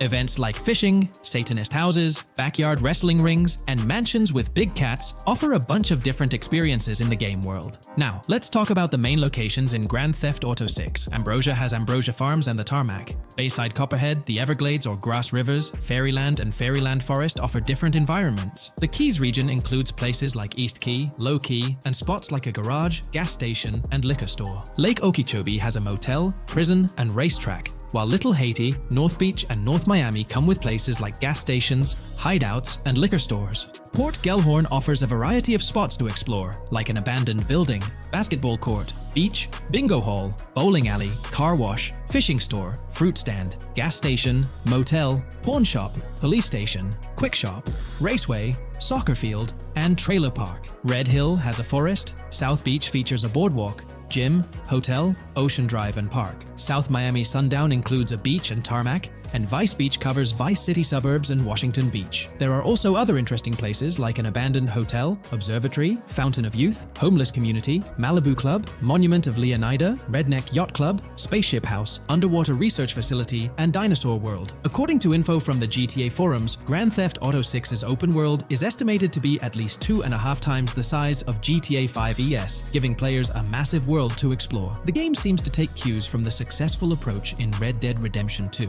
promising a well-designed open world with intriguing mysteries. We've spotted some real-life Florida locations in GTA 6's development footage, like the Homestead Miami Speedway turned into the Port Gellhorn racetrack, and recognizable places such as Portofino Tower, Sombrero Key Light, Solar Amphitheater Bayfront Park, and Lone Depot Park. Even the 1000 Museum, a high-rise condo in Miami, is in the game, showing Rockstar's attention to detail. A metro map that's a match for Miami's real one suggests a deep immersion in the game world. The lush landscapes and greenery might hint at a move into Georgia, but that's just speculation until we get official word. Details like the Vice City Neighborhood Police Department resembling the Miami Beach Police Department show Rockstar's creativity and world design. As always, we're waiting for official announcements to see how all these elements come together in the final game. Until then, the mystery of Grand Theft Auto 6 keeps fans excited. There's a recent leak suggesting that Alexandra Christina Echevarri could be the voice behind Lucia in Grand Theft Auto 6. Her voice from a demo reel seems to match up with Lucia's leaked dialogue. We've covered a ton of info about about Grand Theft Auto 6, from gameplay details to new features. It's important to remember that the game might still be a couple of years away from release, so we'll have to be patient. Now, let's dig into some interesting findings from the leaked clips. We see Jason and his pals hanging out by an in-ground pool in a lower-income neighborhood, cracking jokes about a parody of social media called Life Invader. It's all about brain downloading and poking fun at Jay Norris's demise. Classic Grand Theft Auto humor. The leaked clips also give us a peek into early police AI testing, showing NPCs using cover better during gunfights. In one scene, Jason robs a diner worker with an assault rifle, and we see some dialogue options that look like they're from Red Dead Redemption 2, but they might just be placeholders. Jason's new ability to go prone is a fresh addition to the franchise, and a scene in a thrift or antique shop hints at the option for robbery, maybe even a place to sell stolen items, which adds depth to the gameplay. There are animation tests for Lucia and Jason, doing stuff like jogging, stopping, and ducking to avoid gunfire. Rockstar's developers also tested vehicle crashing physics, with a car driving over an overpass. Highway signs mention North Beaches and Lake Leonida on Interstate 97, with the current exit leading to Washington Beach. In another scene, Jason stumbles upon a shipping container full of cash and a motorbike. Various development clips show changes to the inside of a vehicle, suggesting new vehicle designs or customization options for players. Throughout the clips, there are various interactions with NPCs in the open world, like characters taking selfies, which makes the game's world feel more immersive. Another mechanic borrowed from Red Dead Redemption 2 is the ability for characters to pick up and carry bodies, adding depth to the gameplay. We also see other influences from Red Dead Redemption 2 in different aspects of the game. The weapon wheel system is similar to Red Dead Redemption 2 with limited weapons and items you can carry. Lucia has a loot bag that might be used for robberies or stealing stuff from different places. The inventory system lets players hang on to health kits and other items for temporary buffs, and Jason can pick up and drop weapons from his inventory. In one scene, Jason enters a gang member's territory and takes cover behind a truck, and we see unique animations for characters reacting to getting shot. There's a mention of a jetpack that was previously leaked by Tom Henderson, and it's inside the Jack of Hearts Club. The game includes parody logos for social media like Snapchat, Instagram, and Life Invader. Characters have different hairstyles, and there are realistic details, like Lucia's bra showing under her shirt, which adds to the game's realism. A new feature is the ability for players and NPCs to hold their guns sideways, which changes things up in combat. We also see Jason doing some fancy rifle tricks in the air, and another character in a parking lot shoots at him while holding his pistol sideways. The clips mention animations like overdose, which hints at unique actions or events in the game. There are hints of horses and horse riding mechanics, likely inspired by Red Dead Redemption 2.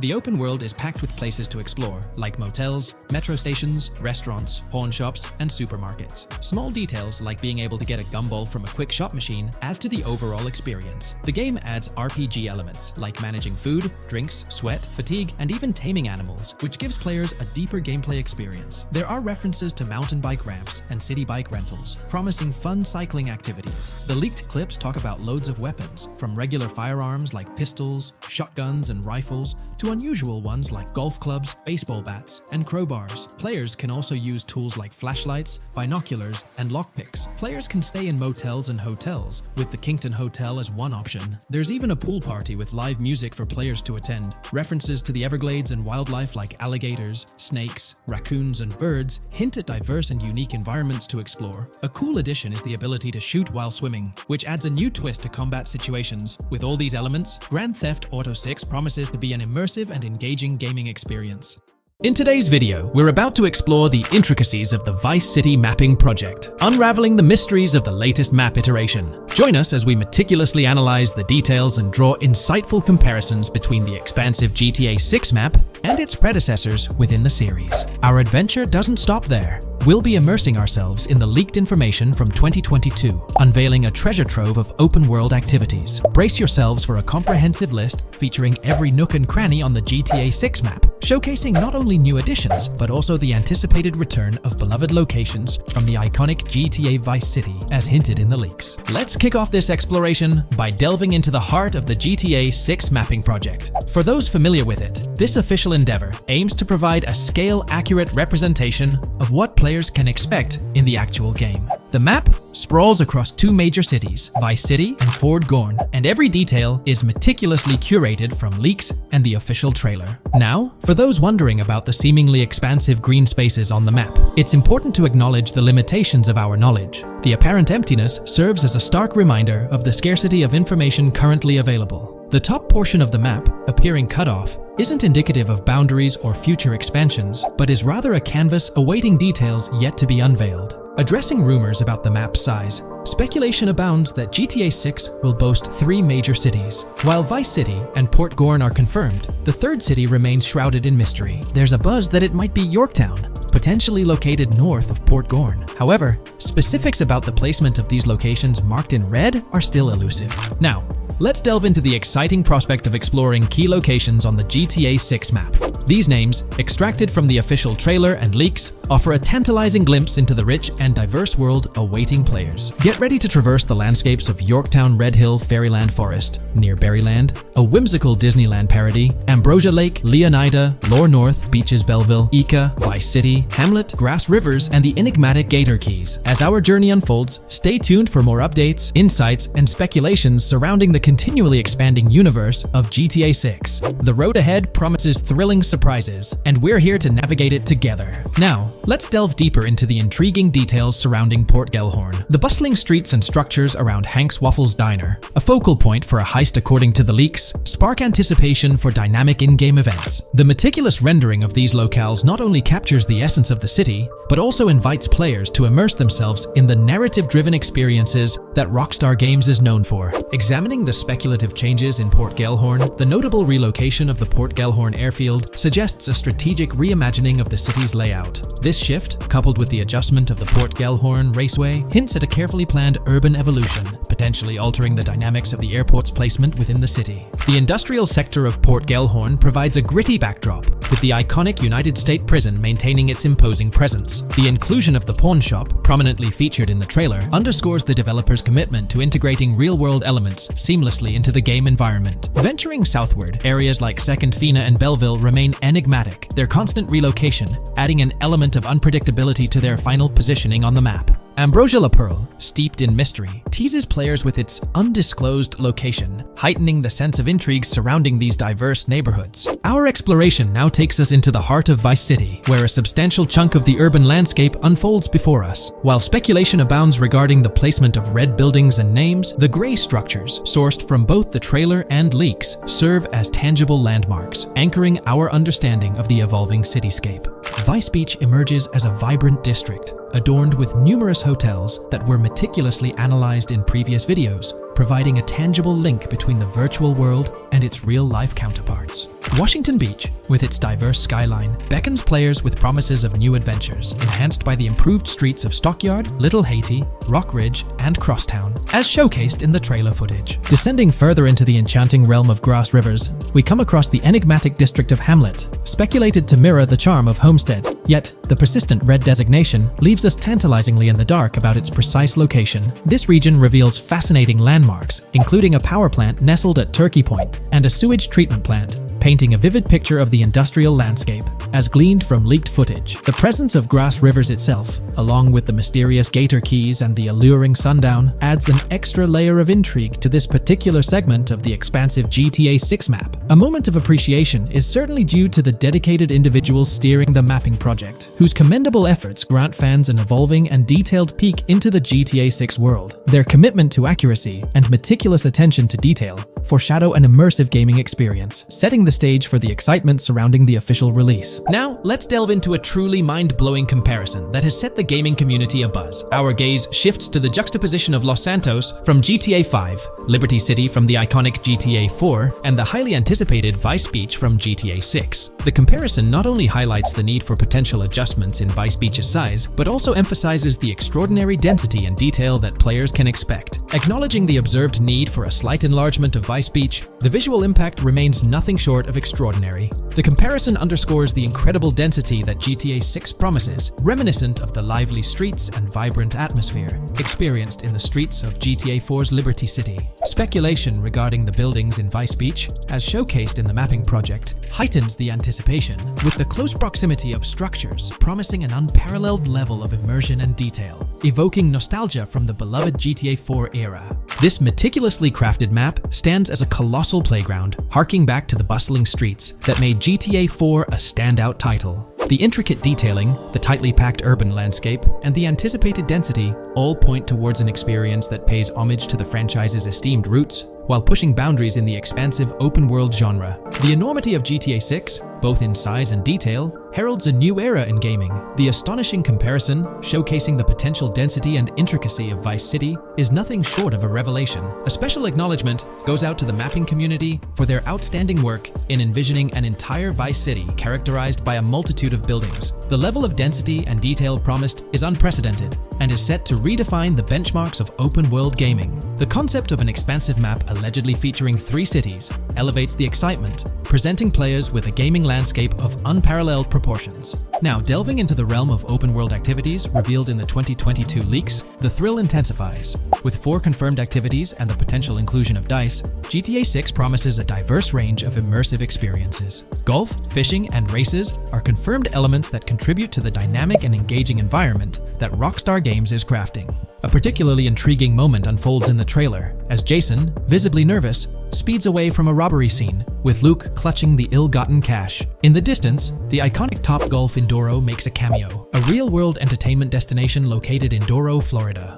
The climate-controlled hitting bays, HD TVs, and sports bar elements create an enticing backdrop for players to explore. This real-world integration adds a layer of authenticity, bridging the gap between the virtual and real worlds. Fishing, poised to be a serene yet potentially rewarding pastime, is expected to be available from various locations in the vast ocean. Races, an integral and adrenaline-pumping element of the GTA series, are set to deliver high-octane excitement that fans have come to expect from the franchise. Furthermore, a detailed list from the GTA 6 document unravels every location visible in the leaks on the GTA 6 map. This includes not only new and thrilling destinations, but also the return of iconic locations from the beloved GTA Vice City. The inclusion of familiar locales adds a nostalgic touch, creating a seamless connection between the past and the present within the expansive world of GTA 6. Now let's embark on a comprehensive exploration of some of the familiar locales, making a triumphant return in GTA 6. As unveiled by the Mapping Project. These recognizable names from the GTA Vice City era evoke a sense of nostalgia, rekindling memories of past gaming experiences.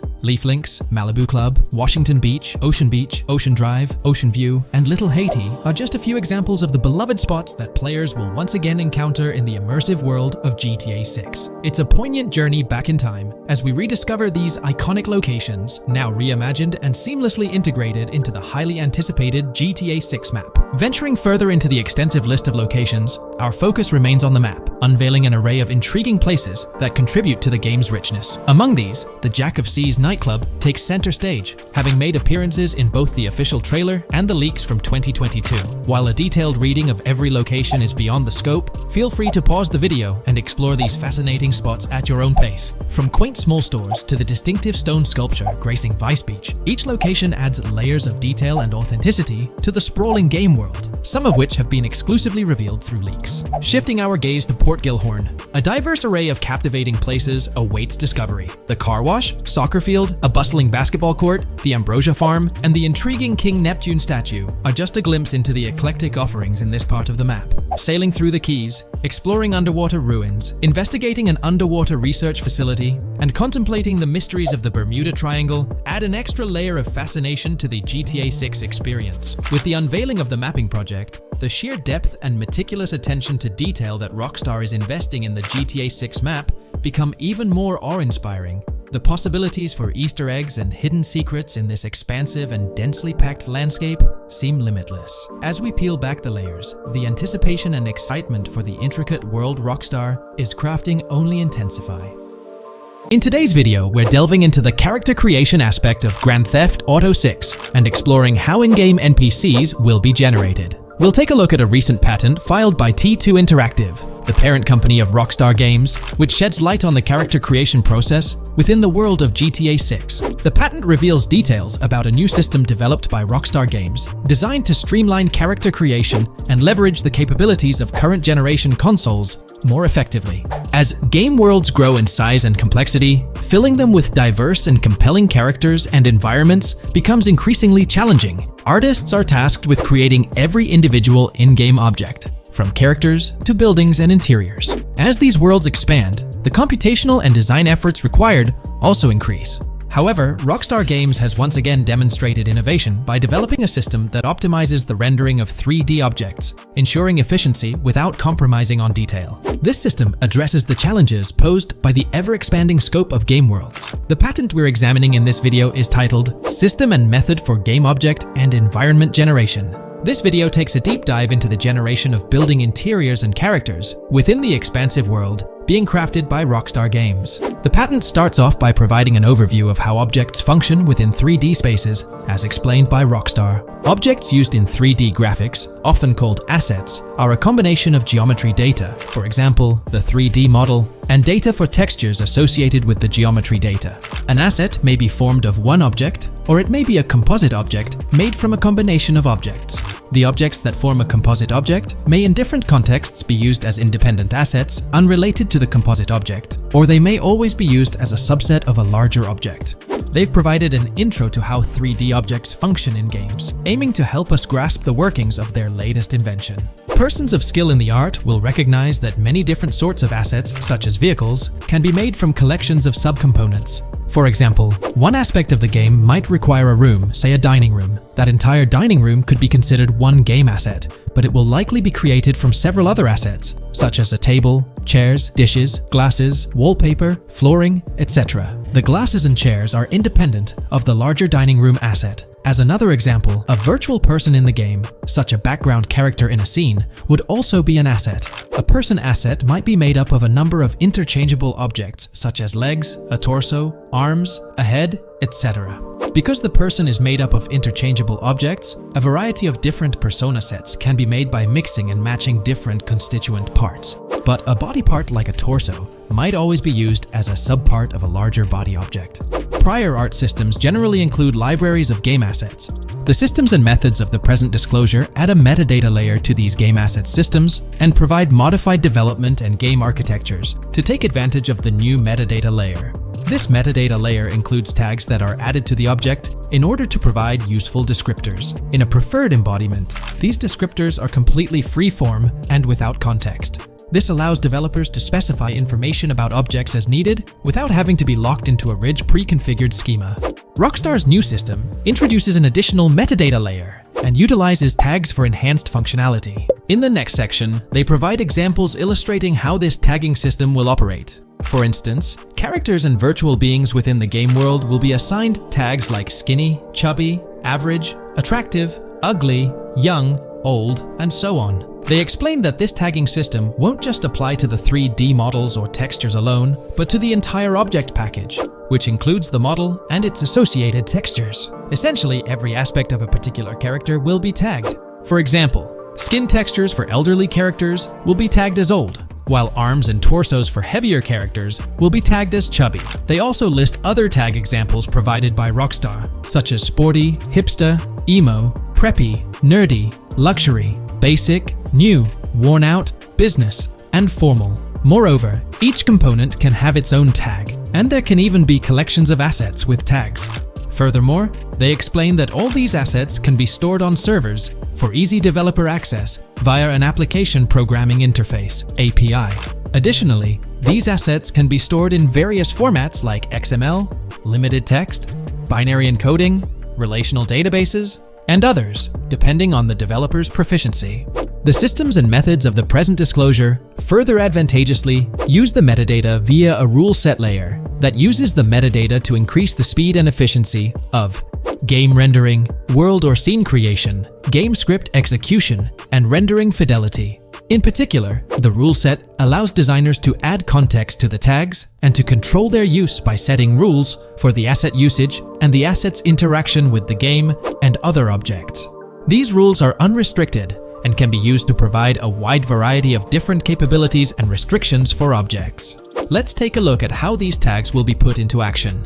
For instance, if a jacket object is created, a tag like additional top garment can be assigned to it. Then, during gameplay, certain rules might search for this specific tag to identify objects like jackets. Furthermore, in a cold setting, the character's health stat may decrease at a slower rate because the character stays warm with the additional top garment. Moreover, the additional top garment tag could enhance rendering efficiency. For instance, if a character wears a shirt underneath a jacket, the shirt occupies memory space. Since the shirt is mostly covered by the jacket, Rockstar plans to replace the full shirt with a smaller texture, only containing the visible parts under the jacket, thus conserving memory. The combination of tags and the rule set can also be used advantageously for procedural generation of game objects and environments. For example, a game scene could be created in a game script by calling assets based on tags, rather than calling the assets explicitly. For example, if the game scene called for virtual characters in a movie theater, the game designer could simply specify a need for predetermined X number of characters with casual dress. If the designer wanted a sci-fi movie playing at the theater, it might also call for a higher percentage than normal of characters tagged nerdy. The metadata rule set interface would interpret these general instructions at game runtime to randomly generate virtual characters fulfilling those needs. Additionally, this system offers increased efficiency. For instance, the entire character object doesn't need to be packaged before streaming to the GPU for processing. Instead, they can be generated directly on the GPU using existing model and texture assets. Of course, Rockstar aims to utilize as many preloaded GPU textures as possible, while maintaining a realistic variety in the scene. Moreover, this system allows them to control the number of preloaded textures used in a scene. For instance, more textures can be preloaded for complex scenes and fewer for simpler ones. The goal of this video is to provide an overview of the key aspects of this new system, so I won't delve into every example described in the patent. Turning to the details of the specified metadata, in a particularly advantageous embodiment, the following metadata is included for each model and texture: IDs, property tags, match tags, randomization restrictions, expression data, and optimization data. While this selection of metadata has been found advantageous, different groupings and subsets of these tags can be mixed and matched as needed to accomplish particular design goals without departing from the spirit and advantages of the present disclosed inventions. The uses, embodiments, and benefits of each of these fields are described as follows. These elements constitute the metadata, and while I won't delve into each one individually, they essentially represent the various tagging methods Rockstar employs to organize models and textures. These tags facilitate accurate and efficient filtering and sorting of assets within the virtual world. I trust this video provided you with an understanding of the tagging system Rockstar has devised. I'm personally excited about the potential for greater NPC variety in this vast world. Feel free to share your thoughts in the comments below. In today's video, I'll be discussing the recent developments in the GTA 6 mapping project. We'll delve into the latest additions, including new locations featured in Trailer 1, adjustments to existing locations, refinements in certain areas, and exciting discoveries from the latest trailer, such as the yacht interior, surfboards, princess robot bubblegum, and more. Let's start by examining the mapping project itself. It's been some time since our last update on this front, and there have been notable changes to the map since then. This iteration represents the most recent version of the GTA 6 mapping project, spearheaded by Dupe's 0R.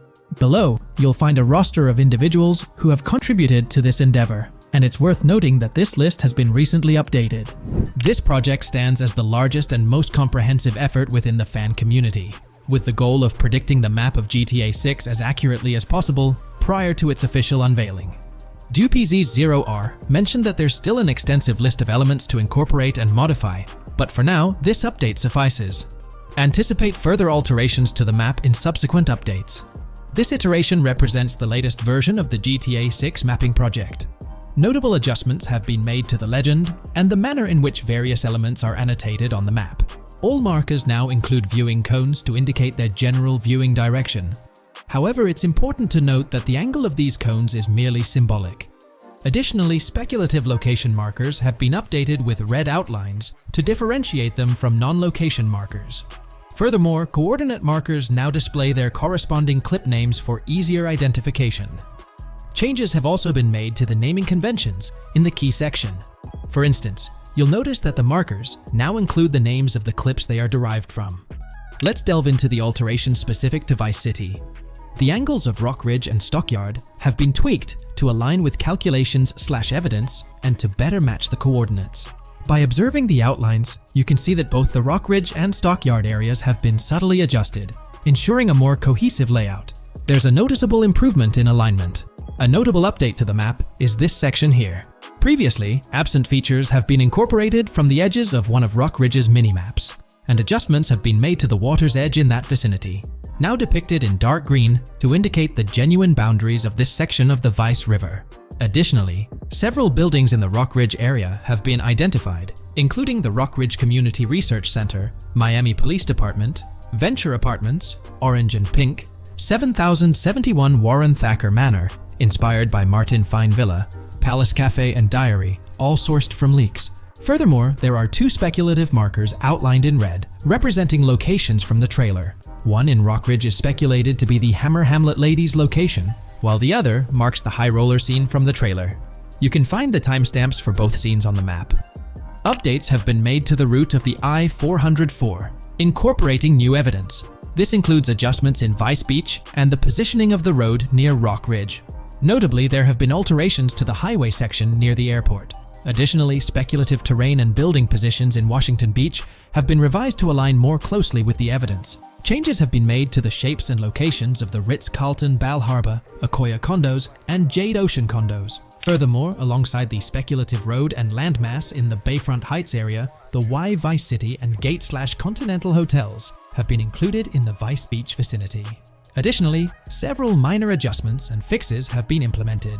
Regarding the Vice Beach area, there have been additions of new buildings supported by recent evidence. These include 200 Ocean Drive, 260 Ocean Drive, 1043 Washington Avenue, Beach Park Hotel, and Council Towers North.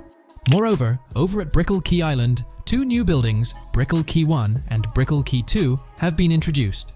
Additionally, corrections have been made to the names of the Tequesta Point locations, accurately reflecting their respective positions. Now, let's shift our focus away from Vice City. Firstly, an error regarding St. Joseph has been rectified. Previously labeled in purple, it should have been marked in red to signify that this name hasn't been confirmed in the leaks, but is either speculative or based on real-life data. Moving westward towards Port Gellhorn, there have been notable additions to the leaked industrial area opposite the state prison, along with improvements to the prison itself. Several speculative structures, highlighted in red, including a water tower and industrial buildings, have been incorporated, along with a cell tower across from the prison. Heading south to the Keys, significant improvements have been made. Adjustments to the landmass near the camera location, where the shot with the Dodal seaplane occurs, have been made based on speculative evidence. An airbase/runway has been added, along with guard booth and barriers visible in the trailer. Additionally, 2 speculative buildings marked in red, as well as the speculative Naval Area Station, have been included. That wraps up all the updates to the GTA 6 mapping project. Share your thoughts in the comments below. There have been some significant changes with this update. But now, let's shift our attention to the discoveries made in the trailer. I also wanted to touch on these findings in this video. This marks the initial Reddit post. In the GTA 6 trailer, you can see through the yacht windows and see the interior even though it's very far away. However, in GTA 5, you can't at all see the interior even from close-up. We will probably get inside the yacht and maybe even houses, or at least see inside it. In the shot of the Venetian island, it's evident that there will be a high density of yachts. It seems that the boats will be easily accessible, and based on the leaked shot featuring Jason on a boat from 2022, it's probable that players will have the freedom to enter, drive, and explore yachts like the catamaran seen in the opening scene of the trailer. Now, on to the next discovery, surfboards. Know a lot of people been talking about surfing, and while there's still nothing indicating it being an interactive minigame, surfboards are in-game and seen in the trailer. Surfboards were in 5, but only on the tops of certain cars, and a few static ones at the beach. What do you all think? Will surfboards act as decorations like they were in 5? Or will it be a fully fledged minigame? Personally, I'm not fully convinced yet, but if NPCs do have actual schedules/lives, I can't see things like surfboards just being static, especially at the beach. My guess is we'll see NPCs bring their own items to and from the beach, including surfboards, but the interactiveness is still in question. From the leaks, there hasn't been any information indicating that surfing will be an interactive activity in the game. Nonetheless, there have been numerous articles discussing this possibility, like the one mentioned here. Major GTA 6 leak allegedly hints at surfing to debut in series. The upcoming GTA 6, officially untitled, leaks are becoming more frequent and interesting, with a recent one revealing that the upcoming title will include new water sports, such as surfing. According to a report by the Dexerto gaming website, a leaker named Alix Venturas revealed on Twitter that Rockstar Games plans to improve the water physics in Grand Theft Auto 6 and will introduce several water-based activities. While the gaming studio has not officially commented on the leak, players are convinced, given that Grand Theft Auto 6 will almost certainly feature Vice City, a fictional version of Miami, Florida, known for its beaches and water activities. However, it's important to note that these rumors haven't been confirmed by either the official leaks or the trailer. It remains to be seen whether these surfboards will merely serve as decorations. Now, on to the next and final discovery I'd like to highlight in this video, which might just be your favorite. Princess Robot Bubblegum is confirmed to be in GTA 6. Just like the Righteous Slaughter game series, Princess Robot Bubblegum is seen on a shirt, and will most likely return with more episodes. The series originally appeared in The Ballad of Gay Tony, and again with more episodes in GTA 5, making this the third appearance. This video we're delving into the most recent iteration of the GTA 6 mapping project. Our focus centers on a comprehensive analysis of the map's latest updates, incorporating newly unveiled areas and event coordinates derived from leaked information. Additionally, we will explore fresh insights from the initial official trailer, including the revelation of an accessible plaza. A noteworthy aspect we'll be dissecting is the potential expansiveness of the map, hinted at by newfound highway evidence in the trailer. Furthermore, we'll examine a conceptual representation illustrating the potential magnitude of the GTA 6 map. The trailer also provides a glimpse of Starfish Island, a detail we'll thoroughly cover in today's session. Let's initiate our examination by diving into the GTA 6 mapping project. For those not aware, this stands as the most extensive and refined community-driven mapping endeavor, aiming to deduce the GTA 6 map with the utmost accuracy. This endeavor leverages evidence from leaks and the primary official trailer. In our previous map analysis, we scrutinized significant alterations in the Boardgorn and Grass Rivers areas, expanding the map to an impressive 18 by 8 kilometers. However, today's exploration will predominantly focus on alterations in the Vice City region. Rumors suggest that the GTA 6 map will encompass 3 major cities, with Vice City and Portgorn being the identified urban centers so far. Vice City, drawing inspiration from Miami, and Portgorn, a fusion of Gulf cities in Florida. The speculated third city could possibly be modeled after Orlando or Tampa. Earlier rumors hinted at Yorktown being the third city, approximately aligning with Tampa's location.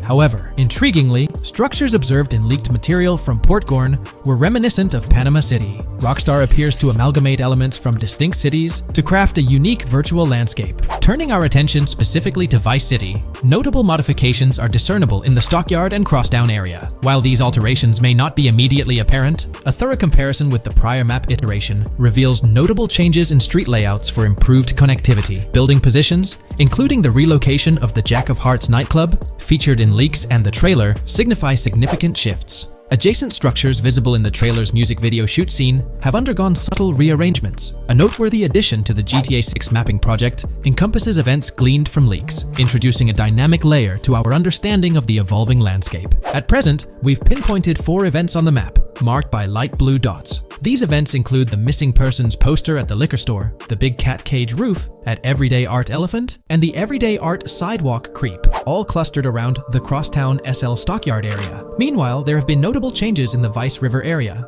with some buildings rearranged and brought closer to the river. The overall shape of this area has also been altered, and a new marina building near the airport has been introduced, based on recent evidence. Another significant alteration concerns the incorporation of Ica and Belleville into Vice City. While their status remains speculative, with their names displayed in red, Ica is purportedly inspired by Alapata, a neighborhood in Miami-Dade, while Belleville draws parallels with Brownsville. Formerly perceived as small towns on the outskirts of Vice City, they're now considered part of the Vicedale neighborhoods, following fresh evidence. This reclassification potentially places scenes like the police officer pursuing the overweight individual in the Belleville neighborhood. Furthermore, a notable discovery linked to Tommy Vercetti's mansion has surfaced. Star Island's inclusion in the game has been confirmed, evidenced by its appearance behind the Rockstar Games title, and in a scene featuring a bikini-clad woman. This revelation solidifies its status as a game location, with strong ties to the original Starfish Island from GTA Vice City, where Vercetti's estate was situated. The prospect of encountering the mansion in-game, whether as an accessible structure or an abandoned relic, remains uncertain but tantalizing. The mention of Star Island remains speculative, as indicated by its red font, leaving the possibility open for it to be renamed Starfish Island or something else. These developments encapsulate the latest updates to the GTA 6 mapping project. Additionally, let's delve into a Reddit post that has garnered attention. I'm still very intrigued by the prospect. This is a full accessible plaza. The full access plaza featured in the trailer has piqued my curiosity. This snapshot is captured during a scene where Jason and Lucia evade the police momentarily. Positioned on the right side of the frame is a sign, presumably denoting a mall within the game. Notably, several brand names, including Kowalski, Kalis, Scala, and Alpha, are visible on this sign. Furthermore, a portion of the mall's name briefly appears, starting with Ever. Could it be Evergreen Plaza or another variation? The answer remains elusive, and we'll have to await further developments to unravel this mystery. I can pretty much bet on it that this shit will indeed be fully accessible. Most of the signs on that structure look to be clothing and accessory shops, which would easily mean it's accessible to us. I'm really hoping the mall makes a return in this one and will serve kind of as a player hub when online drops. Oh, that would be good. Maybe a spot where you can't attack. Could meet people to join up for races, heists, etc. That would be pretty neat. Now let's shift our focus to some additional findings that might provide evidence for the existence of the third major city in GTA 6. Furthermore, we'll explore why the actual map size of GTA 6 could potentially surpass the estimations derived from the mapping project. Possible map length. Since we don't know what's in the northern part of the map, and we're not sure if it ends where the current mapping project suggests, I thought the map could look something like this. I get that a map like this might be 4 times bigger than GTA 5, so it could be a lot, but we can't be sure about Rockstar's plans. I also think so, because on the east coast of the current map, we have Vice City's predicted beach areas going almost to the very top. Kind of feels like the map shouldn't just end there. And if Port Gellhorn is based on Fort Myers, then maybe Tampa and Orlando could be there too. But with the current borders, there's not enough space even for a small town. Also, shaped like this, the map would resemble actual Florida more. What do you think? Now, here's something to ponder. If the map indeed resembles this depiction, it would be quite astonishing. It's intriguing how the leaks have remained silent about the northern portion of the map. I'm curious to hear your thoughts in the comments. How far north do you speculate the map extends? Do you reckon it's just slightly beyond what's revealed in the mapping project? Or could there be a substantial unseen territory? Shifting gears, let's delve into a significant discovery. An observation on the size of the map using highway exits as a guide. I believe that 2 blink and you'll miss them shots from the trailer, combined with something I saw in the leaks, have given us a serious hint as to just how big the map for GTA VZ might turn out to be, specifically north-south. The first is the shot of the man grabbing his crotch while stopped on the side of the highway. Specifically, the highway exit signs in the background. They suggest that this shot is being taken from just north of exit 14 on the highway, if turning left has you going east and turning right has you going west. What's more, the GTA VZ mapping project believes that the highway that this shot is taken from is Interstate 97. Adding to this, there's this shot from earlier in the trailer of the woman in the gold dress hanging out the top of a convertible traveling down I-404, heading towards a junction with 197. At the very start of that clip, you can catch the exit number on the sign she's driving under. You can't see all of it, but to me, it looks more like exit 18 than exit 1B. This one is more speculative though. Now, I'm about to get into the leaks, so I can't post any pictures. There's a clip in the leaks of a red ute heading northbound on 197 towards the exit 13 AB junction that takes 1 to Washington Beach and Ekanfinaka before crashing. The mapping project has been using the leaks to create their maps, and they've placed that stretch of 197 north of Mr. Crotch Grab from the trailer, running through the Stockyard neighborhood. This to me indicates that the highway exits are going to follow a realistic number pattern, with the number increasing or decreasing for every mile traveled. The question is, where does this put exit 12? Exit 11? All the exits going up to 1? I've taken the latest version of the mapping project's map and pointed out where exits 14 and 13 are located. Then, extrapolating from there and using the map's grid as a handy guide, I drew where all the exits further down the numbering scheme might be located. I ran out of room to put exit numbers at #9. If 197 is going to keep following the same numbering scheme all the way north until it hits exit 1, then it's likely that the map is going to be far bigger than we currently think it is, and what's been shown and plotted out so far. In fact, I think the only reason nothing's been plotted up there so far is because so much so far has focused on Vice City and its environs. 404.2 could wind up running just as far north, allowing for a few extra miles and exit numbers to accommodate it crossing the Everglades grass rivers before turning north, as I-75 in real life does. Bottom line, the map for this game is going to be enormous. There's been some chatter among you all about another potential scenario, the possibility of I-97 serving as a loop highway encircling the map's perimeter, similar to GTA 5. While this is a valid consideration, I've largely dismissed it due to a straightforward reason. As previously mentioned, I-44 boasts exit numbers and highway markers that suggest its considerable length, likely extending westward until it reaches the Gulf of Mexico before veering north, mimicking the real-life trajectory of I-75. If the map's northern boundary remains close to its current cutoff point, and I-97 extends west and south extensively, then it's plausible that I-44 would mirror this pattern in the opposite direction. While the notion of two loop highways isn't entirely implausible, it could potentially introduce redundancy. Additionally, in GTA 5, the loop highway wasn't simply labeled under one name. The segment along the coast was dubbed the Great Ocean Highway, while the inland stretch traversing the desert was referred to as the Sonora Freeway. Moreover, within Los Santos, various freeways possess distinct names and numbers, even when merging seamlessly, such as the Del Perro, La Puerta, and La Mesa freeways. My hypothesis currently is that there is a loop highway, but that one, 97 and I-404, are two halves of it. They both start in Vice City and intersect in Crosstown. 97 runs up the Atlantic coast. 404 runs west through the Grass Rivers, and then turns north to run up the Gulf Coast, and they both meet at a point further north. Whether that point is a city, a smaller town, or something else, that is still unknown. Feel free to drop your thoughts in the comments regarding everything covered in today's video, particularly this astonishing discovery. There's substantial evidence hinting at a larger map size, but I'm eager to hear your input, so don't hesitate to leave a comment below. Alright, so in the GTA 6 trailer, there's this moment where this girl in a white bikini gets everyone talking, debating whether she's Lucia or not. She's chilling near this pool, taking in the Vice City skyline, and then she turns around. And let me tell you, there's a bunch of stuff to unpack there. Her hair moves all natural-like, swinging around as she turns. She's got these big hoop earrings, cool purple sunglasses, rocking a purple lipstick, and check out those nails, French tips. Oh, and there's this bracelet on her left wrist that catches the eye too. Now, here's the deal. Some folks are saying, nah, there is absolutely no way that is Lucia, or it just doesn't cross anyone's mind. Their argument? She looks different from how Lucia appeared in other shots, especially in that jumpsuit and during the whole crime spree with Jason. But hold up, there's a good chance that in GTA Online, customization's gonna be off the charts. Need a different haircut? No biggie, just swing by the in-game salon. Problem solved. So, who knows? This bikini girl might just be a customized version of Lucia with a whole new look and vibe. By the way, I'm holding a monthly giveaway for a PlayStation 5. You just need to subscribe and you're entered.